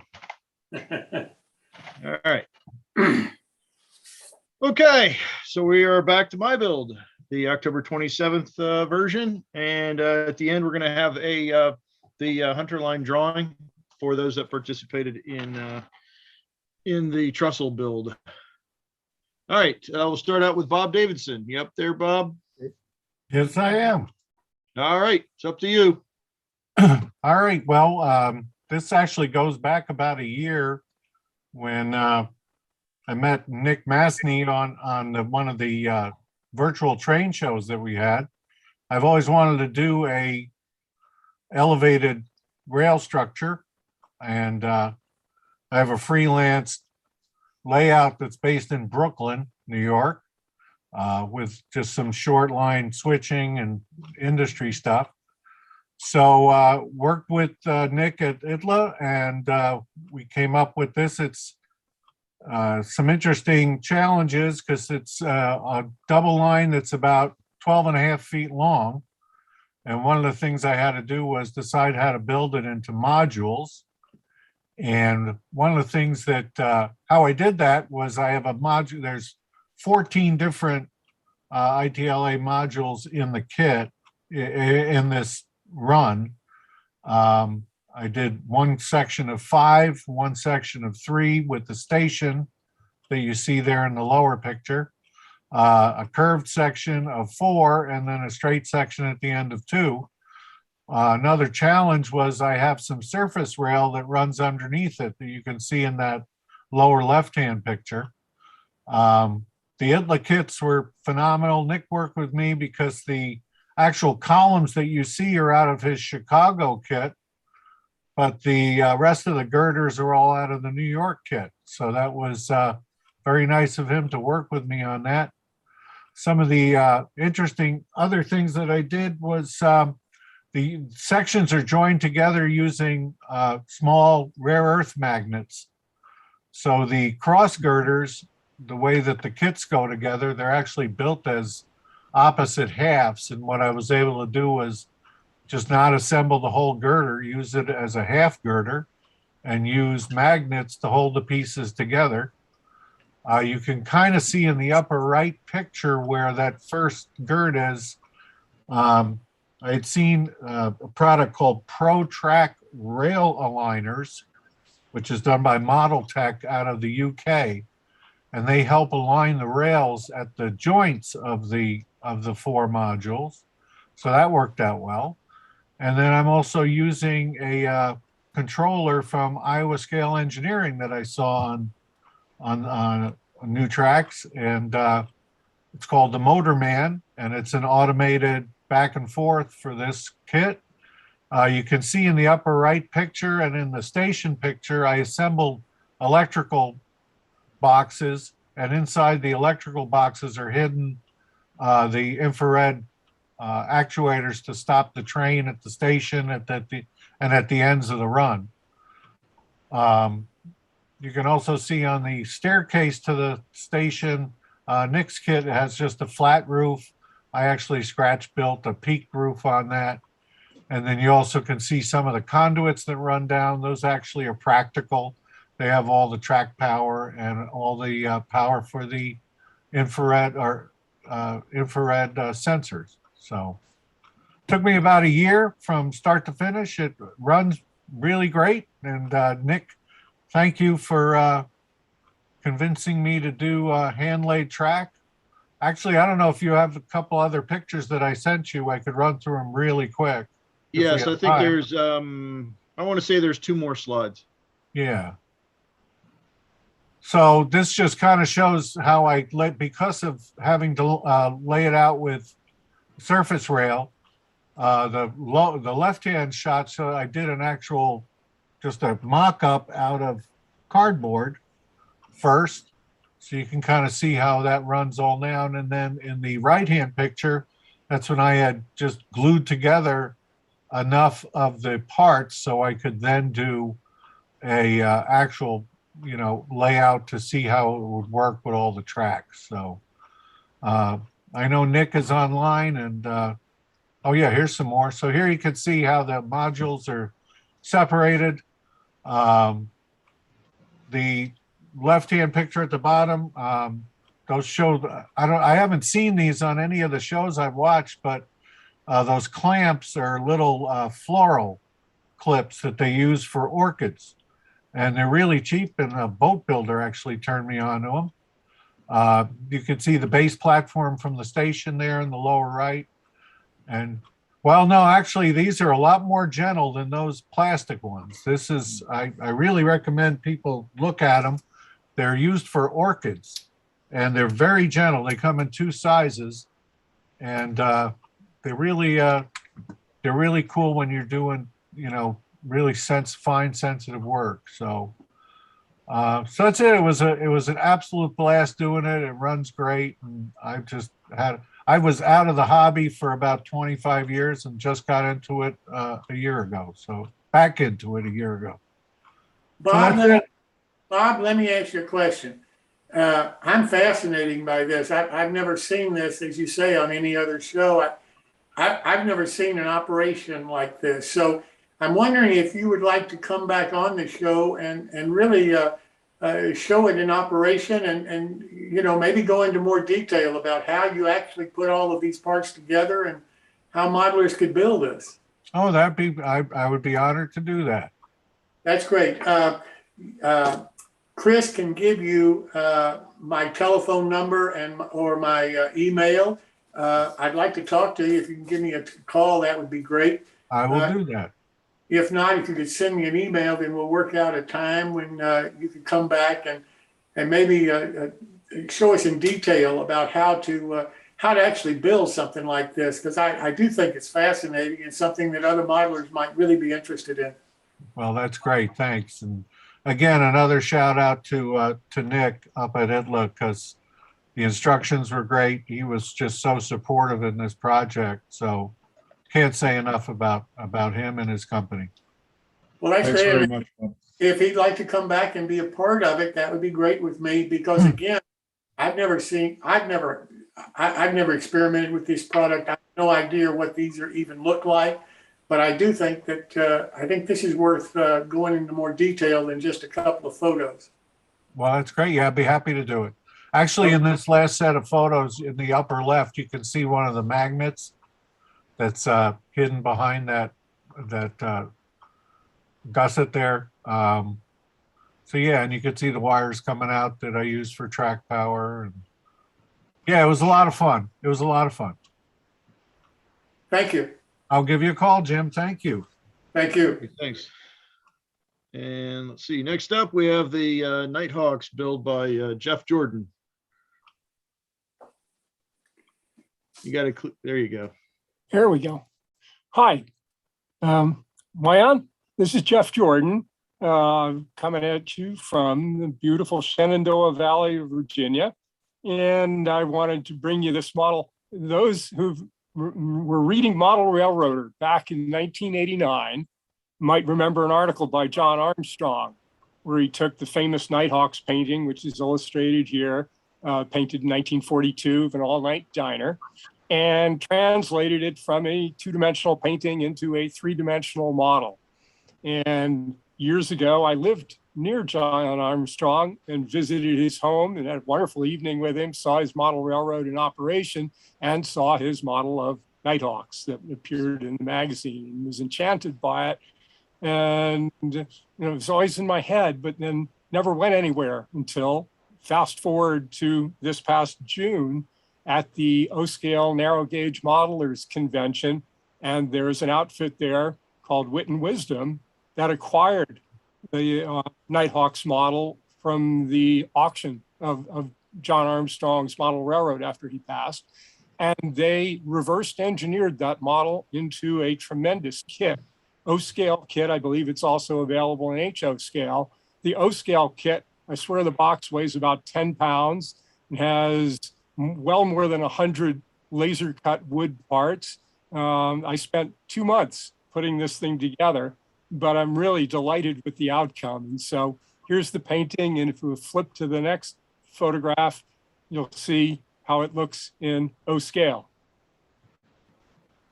Kris, you want to flip to the next slide? Yeah, I think I just, I consolidated. I put most of them Okay. There, together. back up a bit there. Yeah, so actually you're missing one. Probably there is also a nighttime photo, which shows the photograph you see on the left-hand side there at night, with the only illumination being the lighting inside the diner. Like all good modelers, I can never leave it exactly alone. And this kit cries out for lighting. And so I installed lighting in the diner, and you can illuminate it like you see in this photograph here, but even more striking if you dim the room lights and have the lights stream out of the diner as it does in the painting, though you discover in that process that copper took a little bit of artistic license and didn't have any reflection on the glass. And in practice, there is a little bit of reflection, but still, I think it's a pretty faithful recreation of the famous painting.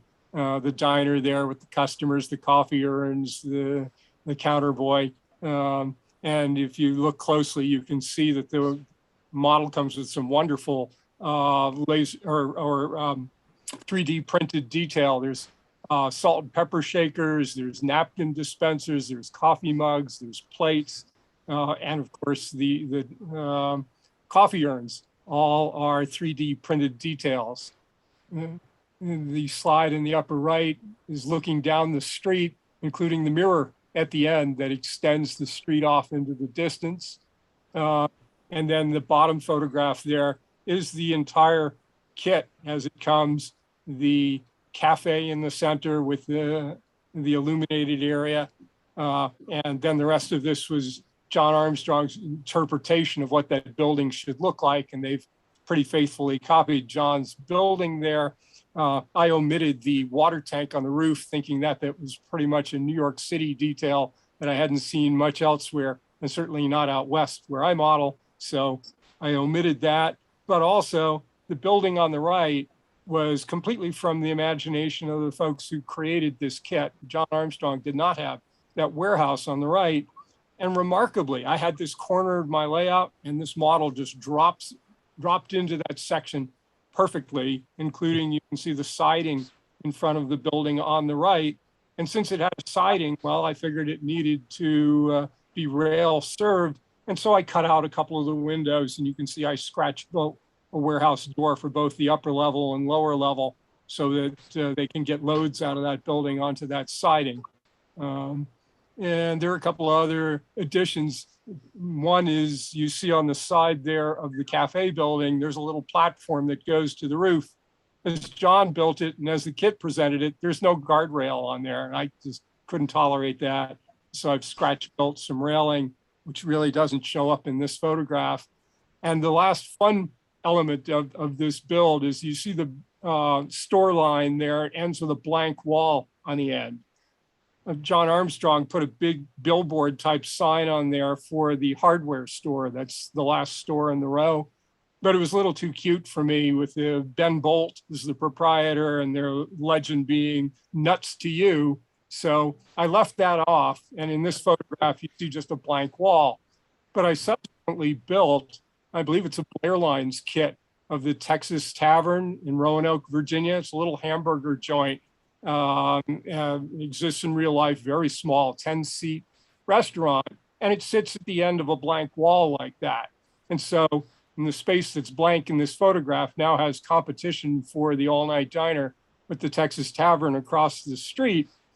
And my daughter, who lives and works in Roanoke, came and visited recently, looked at the layout, looked at the building on the end and said, "Oh, you've got the Texas Tavern." So it actually looks just like the location in Roanoke, good enough that a Roanoke resident viewed it and acknowledged it.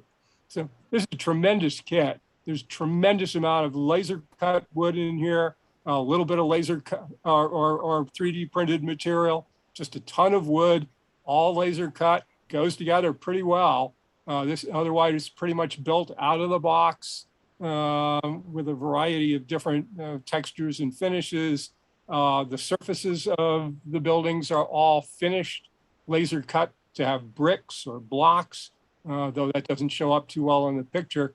In person, you can see all the surface textures, and so you want to paint it to reveal those surface textures. Finally, I'll point out, yes, it's not very weathered because I wanted it to look just like the painting.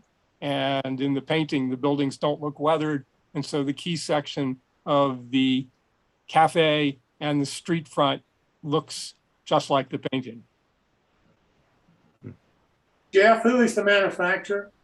It's a outfit called Wit and Wisdom. They are on Facebook. If you go to Facebook, they have photographs of the model kit, and also they sell it in more than one scale. And also for folks who don't have the room for the whole kit, they sell just the cafe building, the center portion with the Nighthawks Cafe in it as a standalone model as well. And you spell it W-H-I-T and wisdom? W-I-T. I think it's W-I-T or maybe W-I-T-T, wit and wisdom. Search them on Facebook. They have their own page on Facebook. They have the kits, they have ordering instructions, and they also have a little blog where people who've worked on the kit talk about tips and techniques.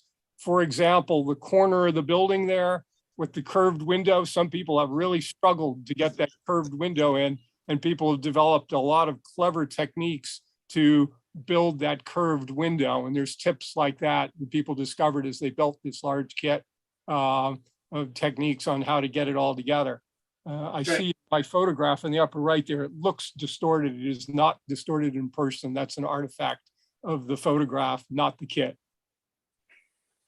Jeff, I've got an idea for you. If you could contact me either by email or phone, I'd like to talk to you about it. Okay, I'd love to. Kris, can you put my email in the chat? Yep. Yeah, we'll get that. And you can put my phone number up there too if you want to. That's fine, because I do want to talk to Bob and to Jeff too. I got to remember which email is, but I'll get it up there. Okay, thank you. That's a beautiful looking building, Jeff. I'd never heard of this company before. I believe this is their first venture, that they acquired the John Armstrong model and decided to go create a business of reproducing the John Armstrong model and selling it. I don't believe they have any other products. I haven't looked at their webpage recently, but last I looked, this kit, both the full version and the cafe only version, are the only kits they're currently offering. Okay. Thank you. Jim? Yes, sir. I know a little bit about this kit because I actually built one and also had the review coming out in the magazine in the next issue. Oh, that's great. It's Dave Vaughn's company. He actually owns a significant portion of the Armstrong layout that's incorporated into his layout. And their next product is supposed to be the Cementipede car that John Armstrong built. I'll be done. Yeah, it was on display. And the model that I built for this was actually auctioned off at the last O-scale meet in Strasbourg to benefit the fire department. Martin, do you have contact information for whoever I should talk to? Oh, I'm sure. I can find the website's in the chat, and his Dave Vaughn's email's right there on the webpage. Yeah, they had a few of them for sale at the NMRA meet over the weekend. I saw. It had to be 2 or 3 of them. There were about 8 of each, and then there was N scale and the HO ones. They did not have any of the O scale ones because they're out of production right now. What is their website, Martin? wit-wisdom-models.com. It's in the chat. Wait a minute. Hold on. I'll email it to you later. Yeah, that's good. Thank you. All right. Well, a lot of discussion on this kit. And Jeff, I would like to talk to you later, though, if you could give me a call or email me. Absolutely, be glad to do so. Thank you so much for tonight. That's really some building. Thank you. Yep. All right, any more questions for Jeff? All right, I guess we'll move on to Bob then. Okay, this is done in S scale. This is scratch built S scale. And the reason why I did that is because I've never done anything in S scale. And I was going to do the build along with a Motrak model of the Adamsville Depot. So I thought I'll do a dilapidated depot here. So I just drew up some stuff on a piece of paper here and, scaled it to S scale and found some wood that would work, and then put it together. And, next slide. Sure. There, and that's as it progresses along there. And you go along a bit more, another one.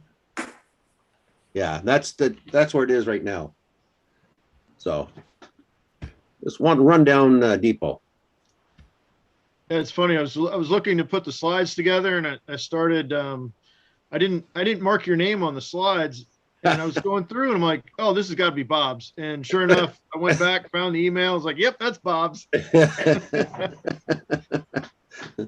Okay, that's good. Yeah. It's good looking structure, Bob. Yeah. Looks like it's ready to fall down.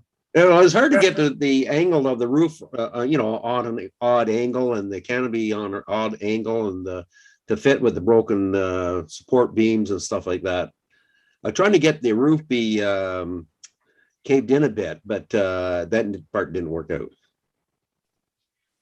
Yeah, get it wet. Yeah, I should have done that. Yeah, I've done that before in another HO scale, but not in this one. Anyway.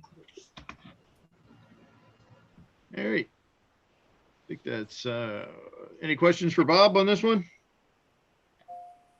Yeah, Bob, now the next challenge is, can you fix it back up? I hear the railroad's coming through again. Oh, darn. Yeah. My father-in-law is a builder, and that's why he prefers to build as opposed to doing, restoration work. Yeah. This is a prime example of why. Wow. Yeah. All right. Fire trap. All right, we'll move on to Martin. Martin, I only put 4 of them on yours. Okay, I have no idea which ones are which, so I'll just wing it. All right. I guess this is the first slide. Yep. Yeah, there's I put 4 of your builds. You sent me a total of 7. Okay, just structures this time? Yes. Yeah, that's all Okay. you sent me. Oh, I sent you another file. It has all the cars in it too. Maybe it didn't get through your email filter. Maybe not. Or Yeah, I'll go back and look for it. I'll let you know. It was 30 or 40 megabytes, so I don't know. No, that may not have gotten through. Okay, so the little tower on the side. I have no idea why I built it. I did it just for fun more than anything else. I had some windows, single windows, and I just merged them together with some Tenax, some methylene chloride, made double windows out of them. Built a little house, little box, and stuck it on a pole, basically. I've forgotten whose shingles these are, but they're really nice shingles. They're actually laser cut, and I think they're laser cut out of some sort of sandpaper. I wonder, is that Minuteman? No, it's not Minuteman. I'd have to look it up, but I was just getting rid of the leftovers because I had some left over from writing the review a couple of years ago, sitting in a drawer. So this is an exercise in getting rid of leftovers and getting stuff out of my shop that I have no use for. So I build things and then it's easier to sell off a structure than a pile of parts. People don't want to buy parts. The other structure here, this is actually a kit. I don't remember whose it was. But every now and then I build something just to torment a certain individual, a friend of mine. This is this, and and I just turn around and hand them to them when they're least suspecting them. It's going to happen. So this one went to Ken Kime. He had no idea this was going to happen. This is about the fourth or fifth one I've done this year. In fact, it's been a very productive year. So just to torment him, it's Kime's corn dog counter, and you just kind of walk by somebody in the middle of the O-scale meet and hand it to them and keep walking and say, "Have a nice day," and they're totally taken by surprise. It's fun to do. It's just fun to torment your friends a little bit. This has got to be the 3rd or 4th one. I'm working on the next one now. It's Sethian and Sons Septic, Sewage, and Sucking Service. So I'll have to see what John thinks of that when I get it done. All right. Go ahead, show the next one. Hey, that looks familiar, doesn't it? Yeah. We've seen this before. Same model. Well, I only built the cafe. I got one of the first 10 of the production series, and the first 10 had a few problems with them, and I managed to fight my way through them. and get to a final product. I left the roof with the Philly signs on it. That's removable on mine. And there's a hole below it. So if you want to add lighting to it, that's how I thought you could do that, because it's going to get dark in there. This is Jeff Jordan. I did the same thing. The whole Philly section is removable. Yeah. Yeah, it seemed like the obvious solution to getting lighting into it without being obvious. So yeah, and you said it's dying for lighting, and you could add lighting to this thing all over it anywhere you want. There's all kinds of possibilities. But I left the water tower and everything. I built it as stock because I was building it for the review for the magazine, and I got done building it. And okay, great. I write a review, and then what do I do with the model? Because there's no place on my layout for this. I mean, it's ridiculous for my layout. There's not even a square inch to spare, and it's a big, as you said, the box like weighs 20 pounds. It's a huge box, and I got the little model, the little version, and that's where I actually contacted the organizers of the Strasbourg meet and said, "Here's an idea. How about I give you this? You auction it off, benefit the fire department." And everybody gets something out of the deal. You know, the company gets a little, Wit and Wisdom gets a little promo. Fire department gets some money. You get a little excitement at the show. And most importantly, it leaves my house. And I don't, because I don't need it anymore. And it raised $400 for the fire department. Cool. Last 2 weeks ago. So that was a nice thing, and it made people happy. Is there another one or not? Let's see. That was 2. 3. So you got one more. Oh, that looks familiar. Yeah. Now I've forgotten who made that, but that's another kit. Yeah. Deerfield Laser. That's who it is. Yep. It's a little station. It's actually a lot of fun to build. And everything goes together fairly well, particularly if you understand three-dimensional geometry, because the one roof section was miscut slightly, but a scalpel and no blood and problem solved. It's not hard to do. The trim goes on that really nicely. I was really happy with the way that worked, because there's actually boards behind it to align it and give it something to rest against, up against the roof. The roofing material came with the kit. It's very nice shingles, but the copper work is all mine. I like to add a little bit of something a little special to the top of some roofing at times. So a little 5/1000 copper foil folded over and glued in to make a cap. I think just sharpens up the way a roof looks. I didn't bother to put in the flashing in between, but I've not always seen it to exist. It's actually a prototype for this, but the kit clearly deviates away from that by quite a bit. There are a lot of things different from the prototype, but it's a very nice little kit. And if you really wanted to build the prototype, you could bash the kit a little bit and you would not be that far off from it. So it's very doable. It's a fun little building. Anything else I got there for me, Kris? Yeah, actually there was one more. I think I put it in this one. Yep. Oh Lord. Because the copper flashing. Oh yeah. The copper flashing really caught my eye. This just totally blew me away when I was looking at the copper roofing on this stuff. Yeah, this was the my version of the Branchline Models tower house without the tower. I took it out because I thought it's a catalog house. You should be able to order your house from the catalog and say, I don't want the tower. So what would that look like? And I have the tower house on my layout. And what this looks like is a lot bigger, because after you put these scale windows into it, instead of the laser cut peel and stick windows, it's a bigger house. It's not as compressed. So not a big deal. I'm not sure what I'm going to do with it, as time goes by, but these are various types of Grant Line. Actually, that's Grant Line Widow Walk up above the porch on the top, but it's upside down and with the base trimmed off, and it's all cemented. That entire porch is all cemented together as one unit with methylene chloride. So it's delicate looking, but actually a lot stronger than it looks. This was the roofing over let's see, over the two porches. That was my experiment with a little bit of glacial acetic acid, some copper chloride, and some copper ammonium chloride mixed together and painted on the copper, and it corrodes it very nicely. You get that nice verdigris look. So you can play. I can play with that. I have a bottle of it still laying around. I still haven't done that to the other roof, which over on the bashed together bay window. So I have to come back and do that someday.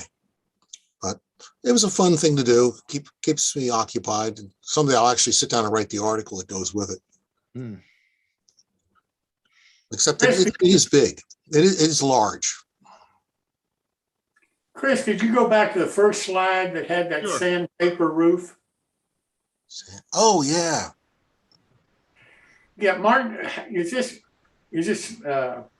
rough sandpaper look? I mean, It's got a good bit of texture to it. It's like about 100 grit, 80 grit, somewhere in there. It looks really good actually in O scale. I bet it does. But you got no idea who manufactures it. I'd have to go look it up.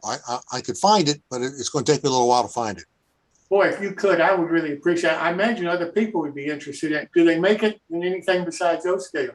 Not as far as I know. Because I don't even know if they still exist as a company. It's been a couple of years. Your company comes to you and wants to advertise or you review a product. 5 years later, they could be up in smoke.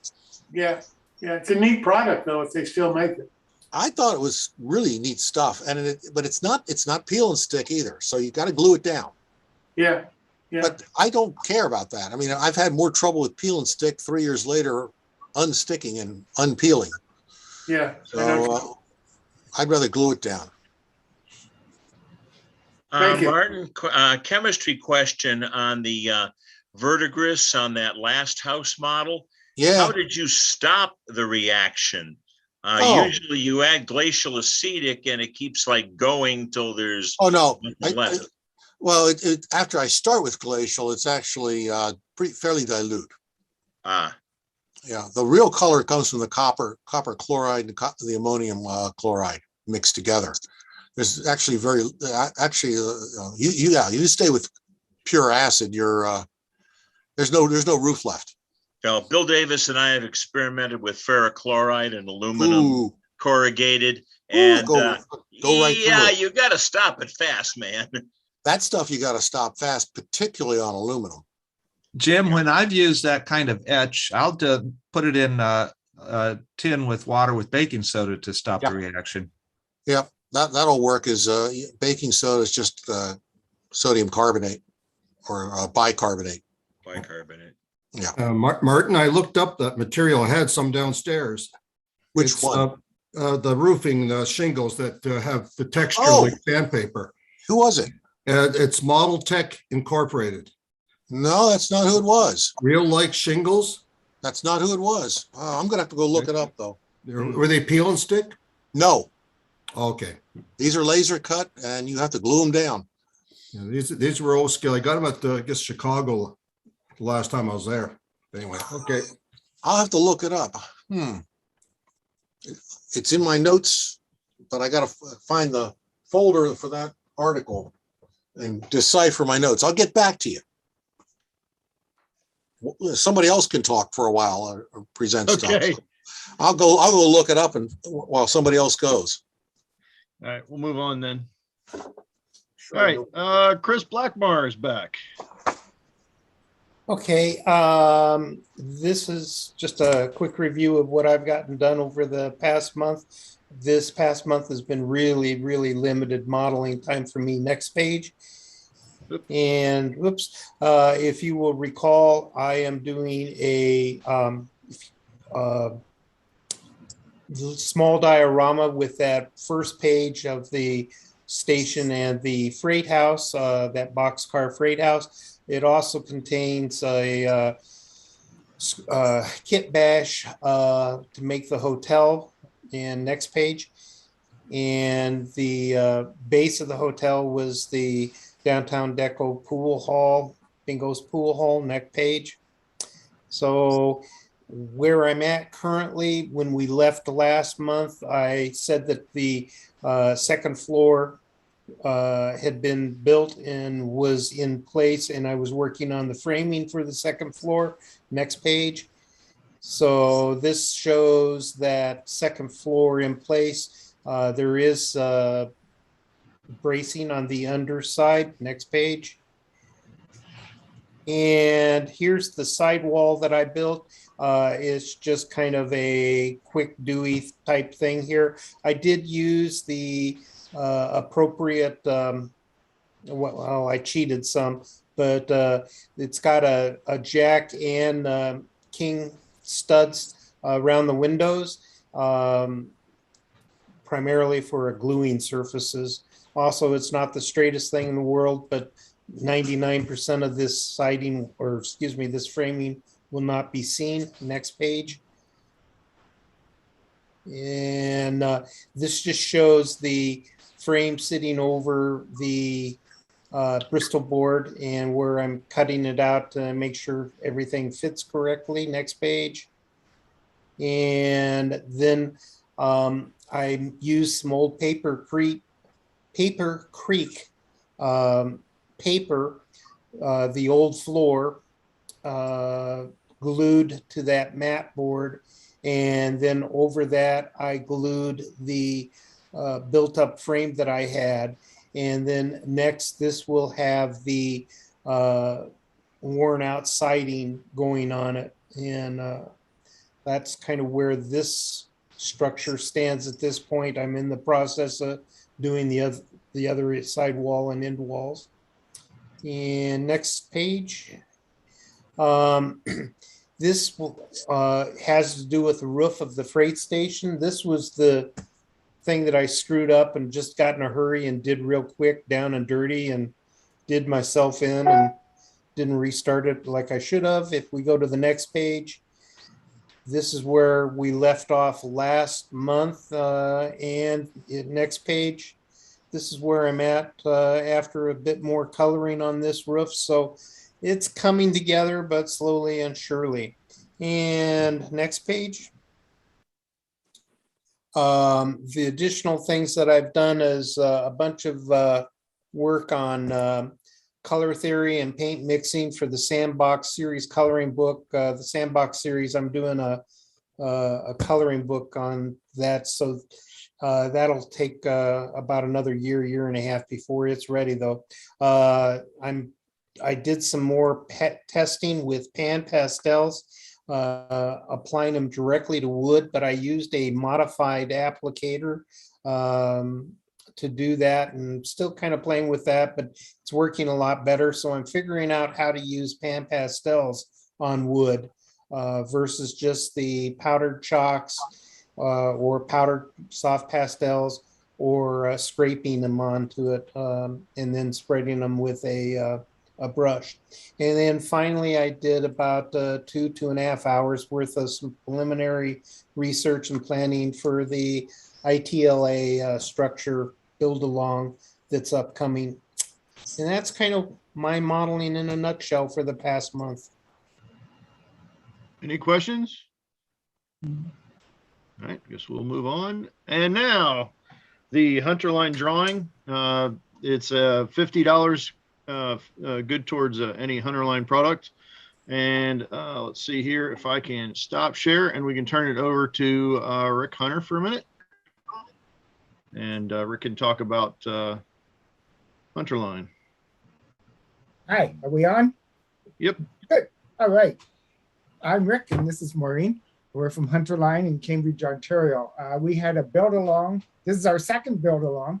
And we made our 81-foot trestle. So this is the model that Maureen built right in front of you. This is an S scale. And we've had a lot of people participate in this build along. I guess only 3 people submitted into for the pictures that Kris will be showing. We think one of the downfalls of this type of project is that the time restraints. We did it in 6 weeks, I think it was, and maybe we should have done it in more because of the homework factor. Like I kind of thought that instead of having a session every week, it should have been maybe every 2 weeks to give the person a chance to do some homework on it. Because about 25 or 30 hours to do the whole thing. And not everybody has that time to sit down and do that. But we've seen some of the pictures come through and people are doing a great job on it. So Kris, do you have some of the pictures there? Yes, I do. If you're done with your portion, I'll go ahead and go back to the screen and we'll finish up. Okay. But we'll come back a little later after we see the pictures. All right. Yeah. One of the things that I can say is that of the pictures I've seen, they all look like people were doing a fabulous job with it. The first one is Horton Monroe. You up there, Horton? Right here. All right. Well, these are just basic pictures of what I have done. Of course, it's obvious that the left one is one of the vents that's completed, and the one on the right is the deck. I'm waiting to get my rails painted, weathered, and spiked to the deck before I attach the vents to the deck. And that bottom picture just shows the one vent incomplete, one vent complete, and the two abutments showing.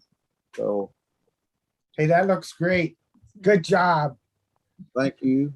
And it's a good idea to put the rail on first if you want, while it's flat on your workspace. You know, like once it's up on the bench, it gets a little fragile, I guess the word would be. Yes. But that looks great. That you did a really good job on that. Look at all the NBWs and so on. All right. Crazy. Well, it's supposed to. I think we could come up with another acronym instead of NBWs, but think about that for a while and send it to me. Yeah, I did one side and then took a break. Side of a bench, took a break. What scale did you model it in? This is HO. It's beautiful work. Thank you. Really good. Looks great. That's great. The color is really good too. I know when you're going to put your highlight colors on, it'll just intensify all the colors. Right. Well, what colors did you use? Well, I experimented with all of the colors really, and if you look at the upper left vent, you can see, I think maybe 4, maybe 5 colors of the poles that they're kind of different shades. So, I don't know if that's prototypical, but I had to experiment some way, One of the things about a big bridge like this, what gets to the sunlight, what does not get to the sunlight. You will find that most of the posts in the middle won't get a sunlight on it, so it won't be bleached as much as the outside ones. And another thing about trestles, if there's trees around, the ends of the bridge will be more of a true color, where it'll be bleached in the middle, where the sun will get it. So that's not for the typical modeler, but if you really want to get specific about it, you can have different shades going all the way across because different things happen to it. Yeah. Well, all that was an accident then for me. There's What's no that Bob accident. Ross used to call them? Happy accidents? Yeah, well, that's okay. Yeah, well, thank you. That's a great job, Horton. You're doing good. Appreciate it. Thank you. All righty. So we'll move on to Ed Cady, who I think he was working, but he said he'd be off work by now, so he might be up. Ed, are you up? All right. So I'll just show Ed actually did he went for gold here in that he did like 3 different projects and incorporated them all into one series of photos. He sent me a bunch of stuff, and I was looking at this, and Ed did a great job on these. These are HO. one of the things about that design, you notice this in the center, he made that wider. Now he did that for a roadway or a river or something underneath it. You don't have to place the bents symmetrically going across. You can put one shorter, one longer like he did. You can actually skew them just a little bit so that it'll suit whatever. Like one of the, in our kit, one of the pictures that we have of a trestle that we're visiting, actually the bents were bent. They were skewed a little bit for the little roadway that went through it. Like they didn't want to straighten the roadway just for the bridge. So they just skewed the bridge just a little bit to accommodate the roadway. But that's great. That looks really good. Nice color. There's actually a bunch more that he included. You can Oh, see the wow. variations in the wood colors there. Yep. Now, see what Ed has to do now is put like one of the dark colors like creosote black or the dark brown and so on across the ties. Like the ties being different colors like that, that's great. But put the black on it or like creosote black or whatever to cohere all those colors, to put the grease and the grime and the crap on the ties. Yeah. And that will enhance that a lot better. Tie them all together. No pun intended. Okay. Great All job, right. Ed. And then what he did is he took some of the kits that he's bought from me and he ran them across the bridge. There you go. The upper left corner, he did the 24-foot box car, and on the right there, he did the 24-foot flat car. And he decided to. In fact, I just fought with this little issue myself, in that the flat car really doesn't. You kind of have to put a load on it to weight it down. So what he did is he put weights on it, and he said that he's going to configure them for marble. And actually, I just happen to have one right here that if you see up in the screen, I think I found this on Amazon, but I managed to find some. I think it's called tungsten putty, and put that in there, and that adds some weight to it without Wow. without it being noticeable. Because see, Wow. you don't really see it at all. Yeah. And I think there might be one more from Ed. Oh yeah. Yeah, you see the ever the cool. weights that he put on there. And then the last picture here, he said he put it in the revenue service. So he painted the weights so it looked like white marble, Vermont marble, of course, because Ed lives in Vermont. So Yeah, nice. that's what he was able to come up with. So I think Ed did a great job, and he managed to combine 3 different projects all into one for his build along, or his my build, whichever. Like I say, this project takes a lot of hours, and I assume that some of the people just ran out of steam and hours of doing it because it takes a long time. All right, and let's see. The last build was Mike Warman. Oh, yeah. Yep, Mike. Nice. Good coloring. Look at those ties, how the variants. Looks good. That's really cool. And I have the kit here, the bridge here, if I can get on. Yeah. Can you put it see up a me? little bit. There you go. Yeah, can you spotlight him, please? Hello. Anyway, there's the barrel with the lid open and catch. You'd see it better if you unshared. Oh, okay. All right, I can do that. It's easy enough. There we go. Here we go. That looks great. And that's that scale, just like the one we did. Yep. That's a beast. Yeah. It was a lot of fun doing this. I really That's enjoyed good. your shows here. Looks Wow. good. That's good. Now you need to get another kit to do one on a curve. Do what? To do a curve. To curve the bridge. Curve the bridge? Yeah. challenge is on, huh? See, now you have the basic of what it looks like. Now you can do all sorts of things with it. And, Oh, wow. and like I say, a curve, but what looks even better is an S. Oh. Yeah. You got a video on how to do it, right? What are you trying to do? Kill the poor man? He's just trying to sell more kits. Well, sure. Yeah. So now you've That done the occurred to me. kindergarten class. Now you can go up to grade 1 and grade 2. They're great kits. I appreciate your work. Thank you very much. We glad you enjoyed it. I'm glad everybody enjoyed it. I don't know whatever happened to the other people, but I would imagine they'll get back to us sooner or later with some comments on it. But we have a good time doing it. Like I say, I think it could have been spread out a little more. But for us doing these live make and takes, it's kind of an experiment.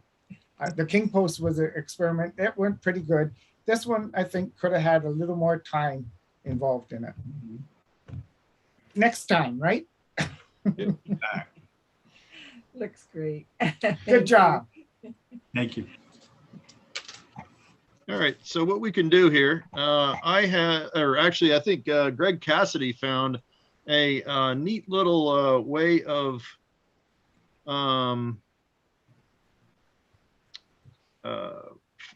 Greg Cassidy had found a way of basically running a roulette wheel to figure out to choose a winner. So I went ahead and put us all in there, or actually the three contestants, that is, not all of us, because Now, let me clarify this. This is a $50 gift certificate for anything, any product that we make. I includes weathering mix or a kit or whatever. If it's on our website, the $50 will cover that. All right.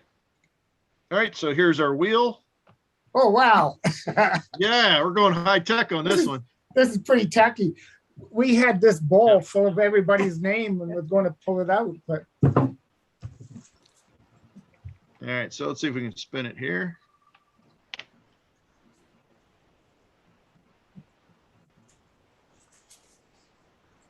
There you go. All right. There we have it. Wow, applause and everything. All right. So if Mike and Rick, you guys want to get together, and there we have it. So that's great. This month's my build. All right. Congratulations, Mike. That's great. Thank you. Now you have to buy some more stuff. Back to your site and see what you got. So going back to Jim and Kris, thank you very much for all you've done on this. I know it's been a lot of hours and a lot of work. We had fun doing it. We would do it again with one of the other kits or something. We think maybe stick it smaller for the time restraints on it. But hey, we had a good time, and we hope everybody else had a good time. That you learn a few things about bridges. Yeah, I think this whole thing is really groundbreaking. Just walking people through. I mean, I've seen Maureen do it at train shows, and it's one of those things that's like you walk by, you buy your stuff, and you kind of move on, but you don't really have a whole lot of time to dedicate to that. But this is that time to dedicate to being what happens when we're at a show and Maureen is building right in front of you. We have guys that, do the second time around, third time around, fourth time around. They sit down, have a look and see what's going. But at a show, you can't dedicate your time to it. So they might come back in 3 or 4 hours and there's not much work been done. You got to take care of business first. Yeah, but we'd rather talk to Maureen anyway. Well, I know that. That's why we have chairs in front of her so you can sit down and chat. That's right. That's right. And we always figure at shows, especially you fellows who've seen this at Timonium. If you remember, Lucy had psychiatry 5 cents. We always think of that, okay, that Maureen will actually psychologically evaluate you and your modeling skills, but we don't charge the 5 cents. Oh, boy. boy. But we have good times at shows too, if we can do them. We were talking earlier before the segment, we just canceled our Springfield show because we were doing 2 of these make and takes at the show at the what used to be the University of Model Railroading, and we were going to do 2 segments of our weathering mix. Well, it's sad, but we had to cancel. We just are not going to be able to get across the border the way we want to get across the border. Yeah, well, I did see, maybe you saw the same email about Timonium. They're looking to do a February show, which if you can't do Springfield, you probably can't do Timonium either in February, but they're looking to do an April show. Yeah, like we always do them back to back, the Springfield and Timonium. But we just don't know, like the border situation is so up in the air right now that we just made the decision, no more Springfield for this year. Well, you're most welcome to come back anytime that you and Maureen would like to do another build along, Rick, because I know that there's a lot of interest in what your products are. And it's been a real pleasure to have you and to have you participate as you have in the show. So thank you so very much. Well, thank you, Jim. We did have an email this week from one of the guys who's did our King Post and the Trestle. He's saying he wants to do the Queen Post Bridge. So he wants to build along for the Queen Post Bridge. So I said, I think that's next year sometime, maybe. Yeah, we can do that. Right now, it would be probably March, April. There you go. Well, that works for me because I'm thinking about putting it into that small diorama that I'm making, and I'm trying to incorporate about 4 bridges in it. So it was you that emailed me. Yes. All right. Well, I'll be in touch with you. We'll look at March, April. Okay. Thanks, Jim. Thanks to everybody who participated. Thank you so much for doing it, and thanks so much for the prize for the winner of the My Build for Your Kit. I think that's just wonderful. Thank you so much. You're quite welcome, sir. I really thank you. Thank you. Thanks, Rick.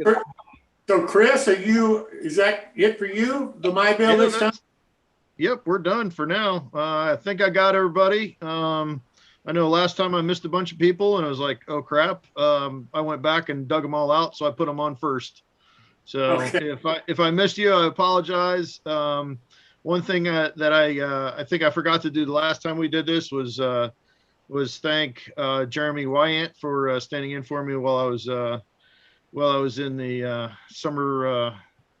Wouldn't call it a vacation by any stretch of imagination, but while I was out for the summer. But thanks for stepping in and taking care of it and moving it forward. And it looks like we've got a good, consistent crowd that likes to participate, and that's what this is all about. Absolutely, and you're doing a great job. Thank you so very much. I've got one question here before I sign off for the regular part of the show. Clark, Banta has an F-scale kit. What is F-scale?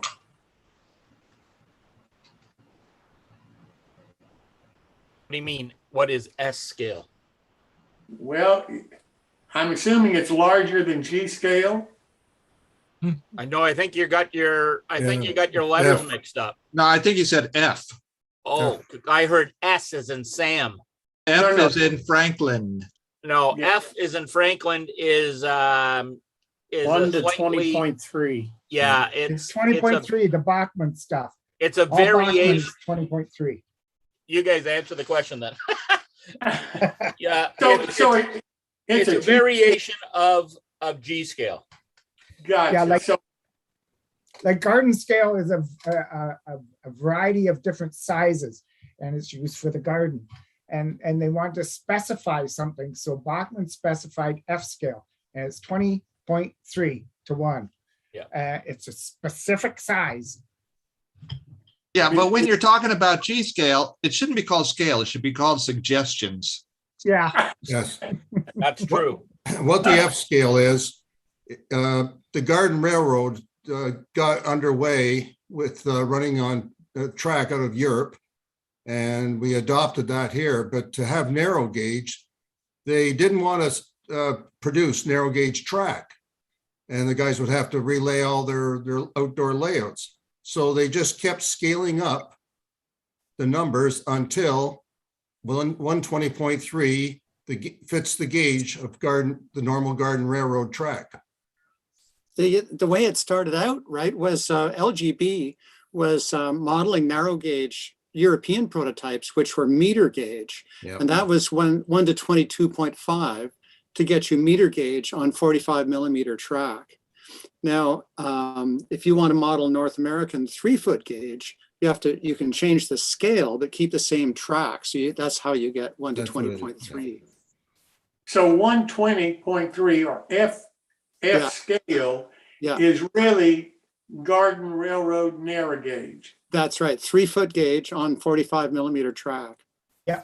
And then the one, what is it, 1 to 32, 132 or something? That is, that's regular garden railroad regular G scale.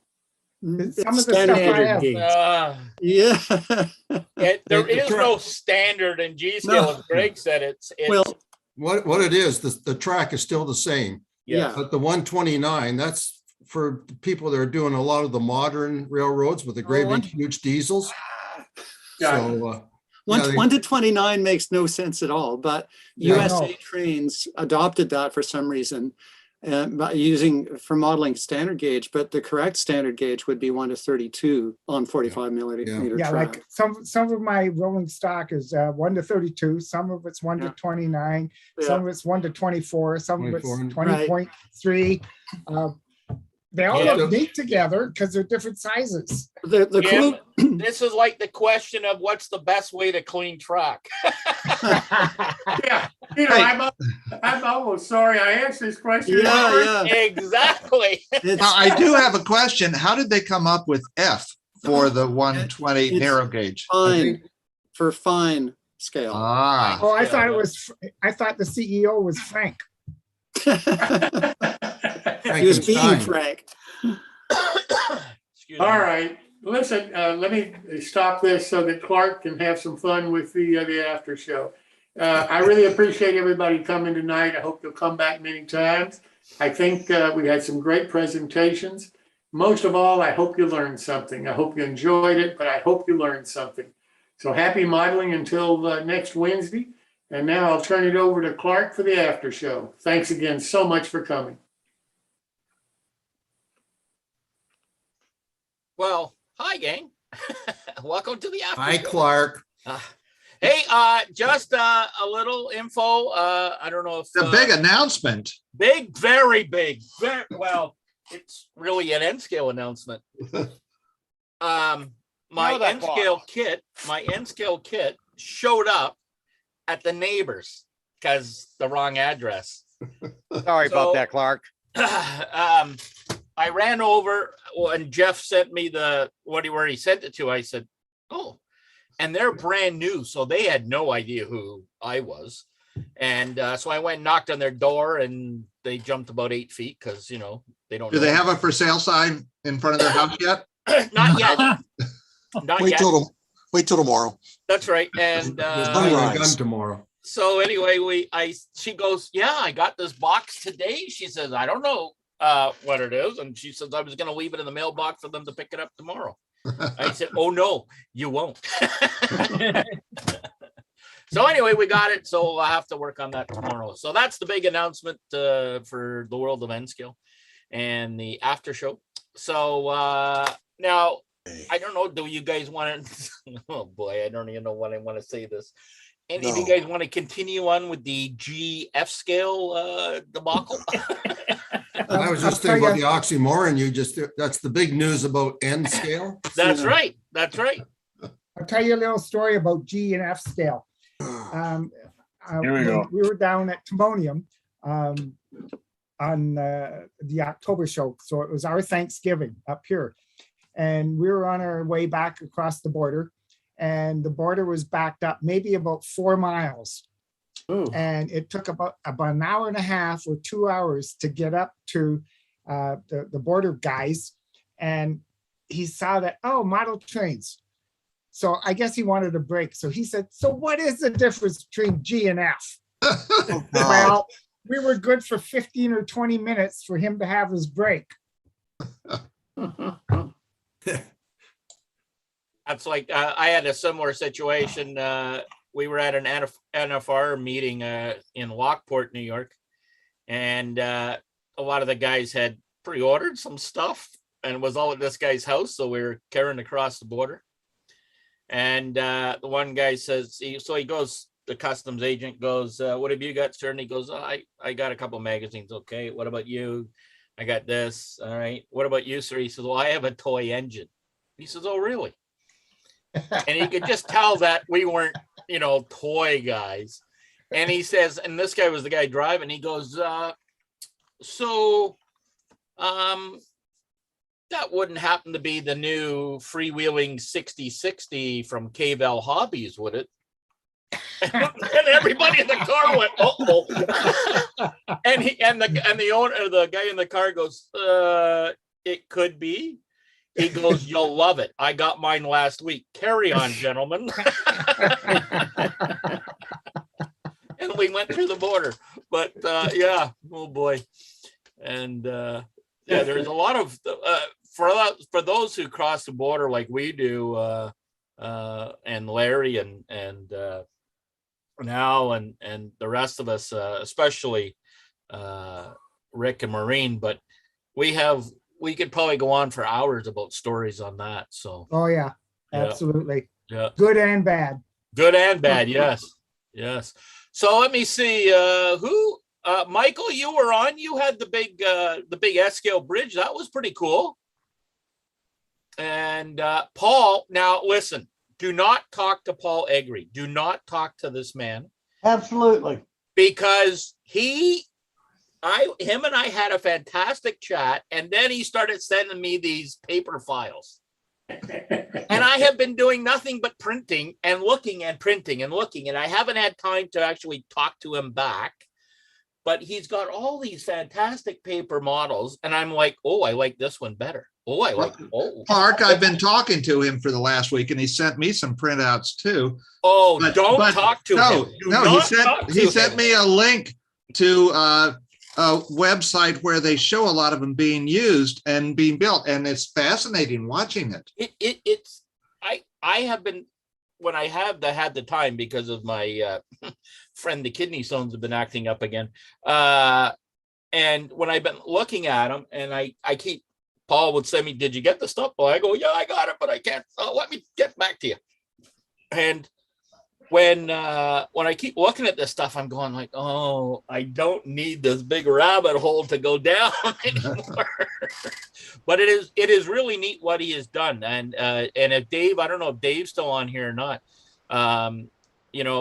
what he's done in the building, and I can just actually, Paul knows quite a few of the guys that I know that are into the paper models too, and it is damn fascinating. So Paul, I will try and get a hold of you sometime in the next few days. And the nice thing about them, Clark, well, they sit on the shelf waiting to be built, but they're not taking up any space because they're just sitting on your computer. That's true. That's very true. Well, actually, no, because there's quite a few sitting around here now that I've already printed off. Ah. Put them in a file folder and then just store them away for future. Yeah, do not talk to this gentleman. Do not talk. He will give you all kinds of projects that you go, oh, this is really cool. Or you better go out and cut some more pulpwood. Yes. Make some paper. Or as my friends from Georgia say, there's no L, it's pulpwood.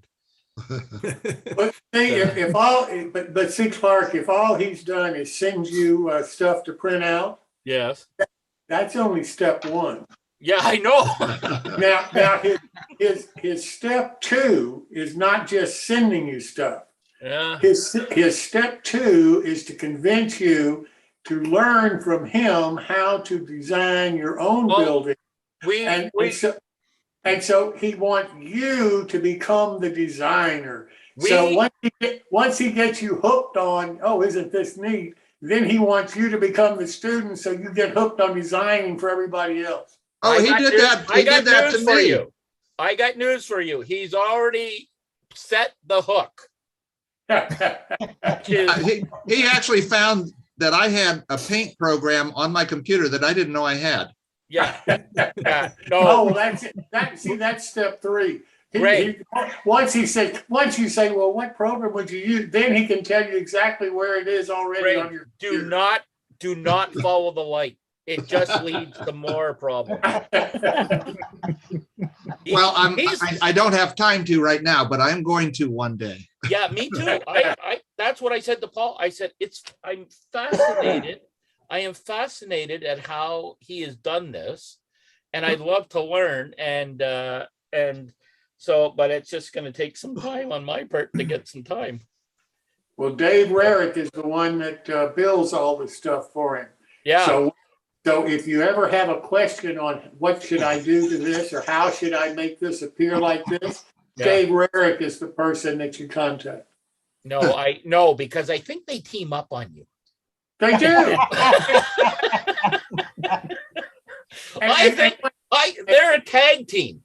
And I know, and Clark, what's worse, they do it to each other because Dave Rarick has not wanted to come on the show and run his model railroad, and I've been after him for weeks and months and almost a year to do it.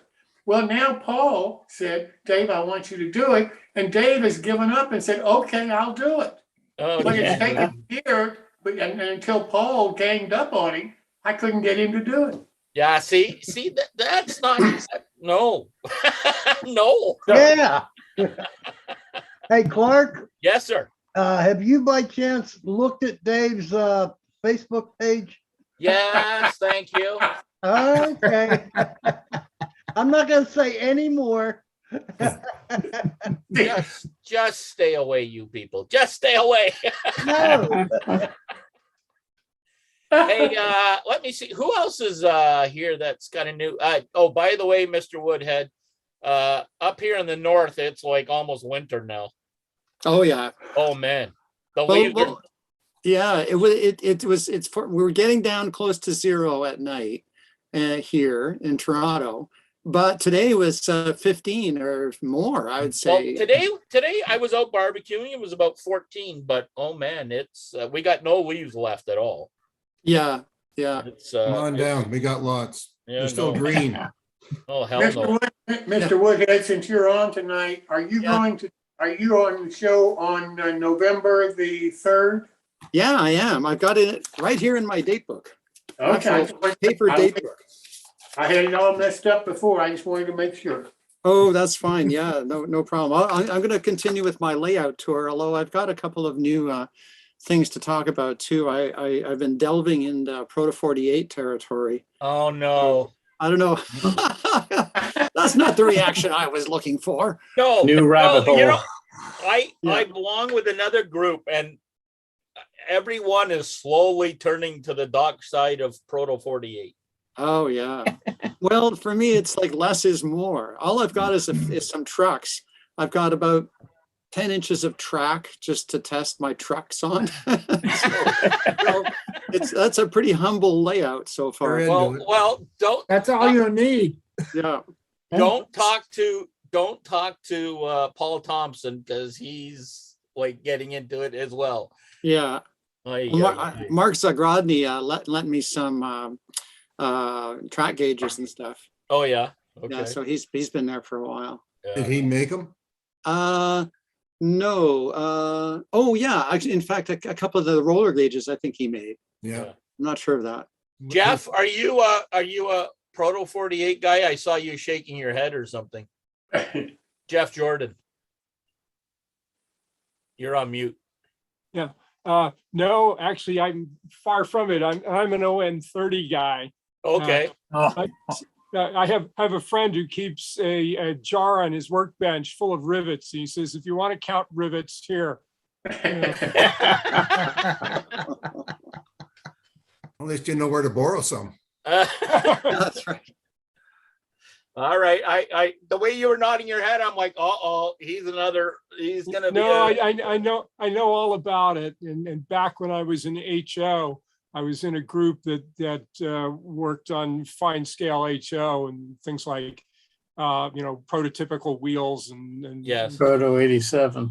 Yeah, that's dangerous. That's dangerous. Yeah. Whereabouts are you, Jeff? Sorry. I'm in the northern Shenandoah Valley. Oh, yes, right. All right. Right. Okay. Well, I'm glad you could join us.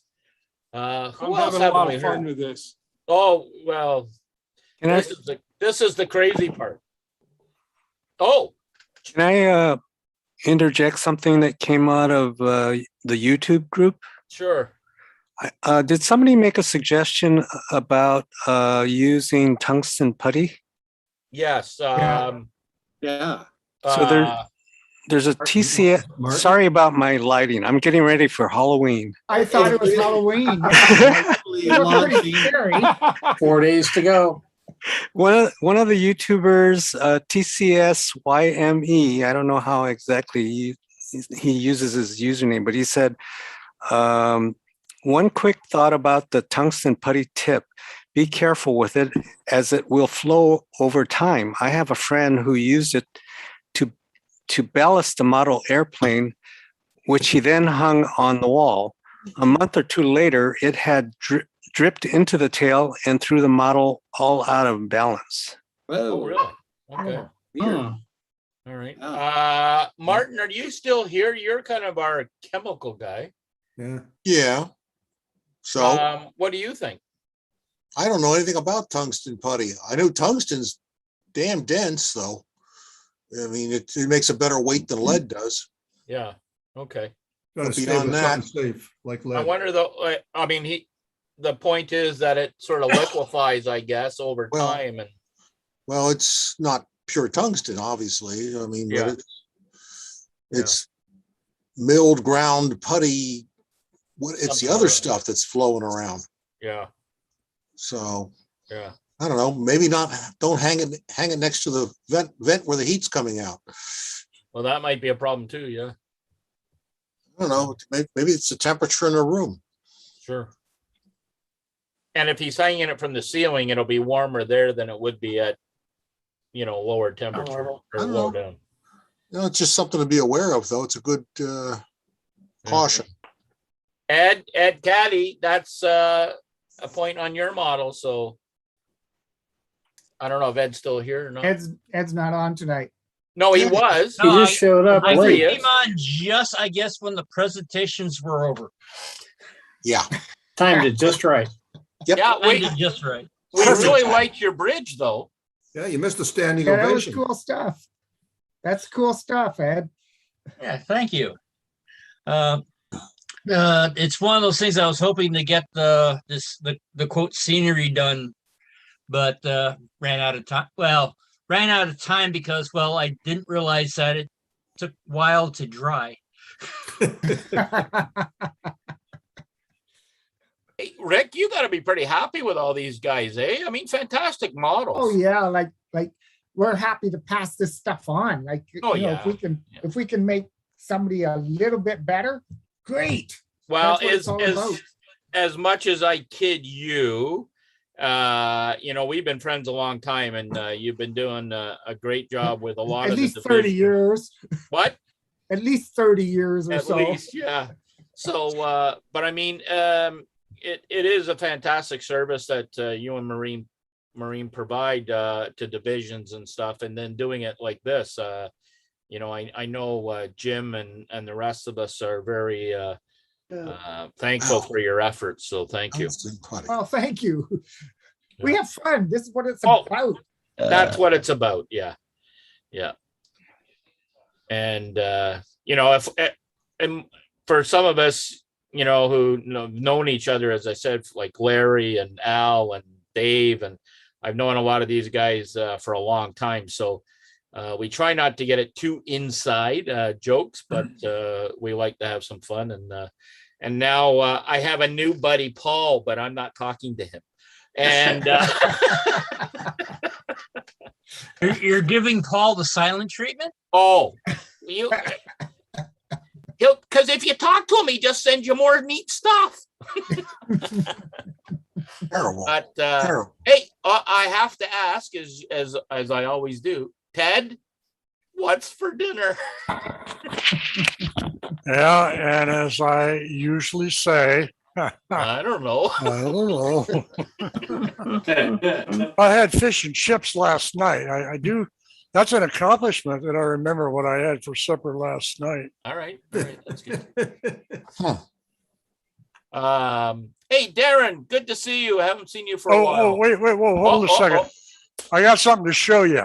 Okay. I got this locomotive for Christmas from my kids a couple of years ago. It was kind of a ripoff because there's no cookies or candy in it. But I realized, we talk about dual gauge track. Have you ever seen a dual gauge locomotive? Here's these are wider gauge than these up here. So it takes there four you've rails seen instead it of now, a two. dual gauge locomotive. Yes, it works on gauntlet tracks. Hey guys, I just had a notice come up that we're recording and we're still live on YouTube. Yes, we are. We are. Oh, okay. Yes, That makes life this is the after show. We go for about another 5 minutes, and they've been recording the after show and making it fun, and then we have an after show. Then we have a yes, that's exactly what we do. So, as I always say to people, just behave for another 5 more minutes. Good What did to you say know. that scale was? Yes. Yes. How are you, Darren? We haven't seen you for a while. I'm good, Clark. I'm good. Good. Yeah, it's been busy and Yeah, I know the feeling. yeah, work. Oh, and if you need paper, we get it by the truckload every day. I work for Staples, so Yeah. we get it literally by. Usually, there's 3 or 4 trucks waiting on the road to unload. Yeah. So we get paper by the truckload. There you go, Clark. Don't even start, Paul. I'm not talking. The question Trouble is, is all- the ink ink. costs. What are your ink costs going to be here? I don't know. I'm going to get them huge. from Darren. I was gonna say, Darren can supply you with all that too. Yeah. But The ink is cheap, but the delivery charge isn't. that's right. So, but no, we've for those on YouTube who are watching this later, please join us on New Tracks. You can go to the Facebook page and find out how to subscribe to the live chat. And you're more than welcome to join us here. We have a lot of fun. We have a lot of good modelers. We have new modelers. We have experienced modelers and very old modelers like Al and Larry and Jim. But I mean, we like to share with everybody. And you. I'm not that old, please. Well, and the next show, Mr. Silvernail has got a real special on. Oh. He's going to discuss riding your trains. And introduce you to ride-on trains. Ride-on trains. Right on. Like that convertible behind you. Yeah. Exactly. So, all right. That's great. I think they call that R scale. Oh, No. don't even start. Don't even start. Yeah, we do have a lot of fun here. So if you want to join us on New Tracks, you can go to the Facebook page and sign up, and you'll get the information on how to join us live. So, Pat, what have you been working on for the last week? I just finished putting in a DCC system in my line aisle converted engine in O scale. Okay. Been a lot of fun. Yeah. I had to take it apart 3 times to get it fixed right. Yeah, but that's the hobby. Yeah, right. That's the hobby. If Right? you I was went ready dead to rail, throw you it wouldn't on have the to change the wheels. That's right. To what scale? Well, no scale, but I mean dead rail, battery on board, and then you wouldn't have to worry about reconfiguring. That's right. But what are my other engines going to do? Sit there and look at it? Oh no, you can run around put both on it, and I can run DCC and dead rail on mine. Yeah, that's true. As long as you don't short out the rail system. No, Yeah. haven't done that You have yet. to change the insulate. You have to insulate those drivers. Oh, How yeah, many- well, One then- side. That's an interesting question. How many here have ever used dead rail? I have one. I got 3 engines on it right now. Do you? A lot easier than cleaning track, trust me. Yeah. Yeah, So, for sure.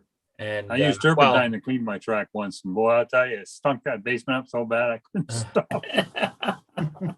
well, Dave is going to show us sort of the original dead rail stuff because he's going to have big batteries. Oh, it's an interesting thing to get into. This be something to do on the new tracks. Yeah, it would. How to install. I know a couple of guys who have done it, and one guy does it commercially. Pete Steinmetz out from California, so maybe we can get Pete on one day and he'll talk about dead rail. That would be a good thing. That would be great. That Yeah. would be, Clark, have you got a contact for him? Yep, I can send it to you later.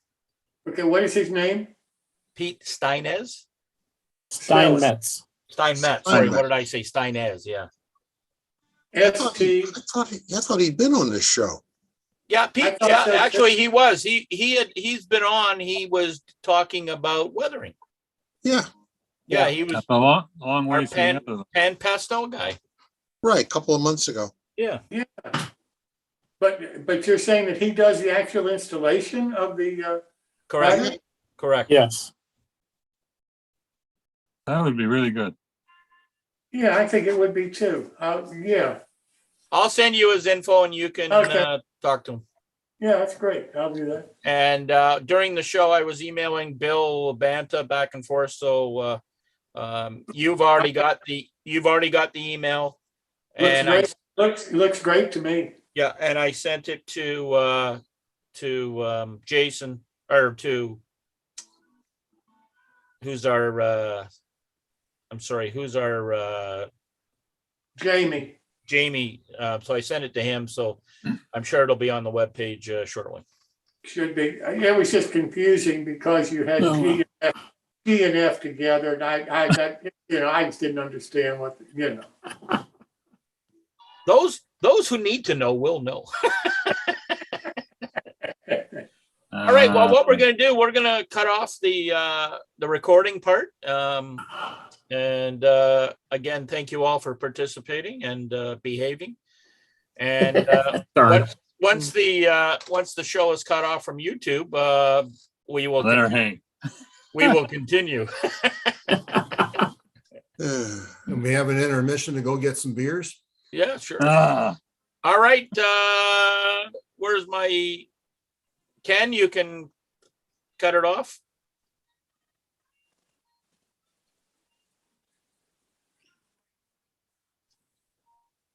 It's gone. Recording's done. YouTube's still there. Yeah, Yeah. YouTube's still live. He'll turn that off in a second.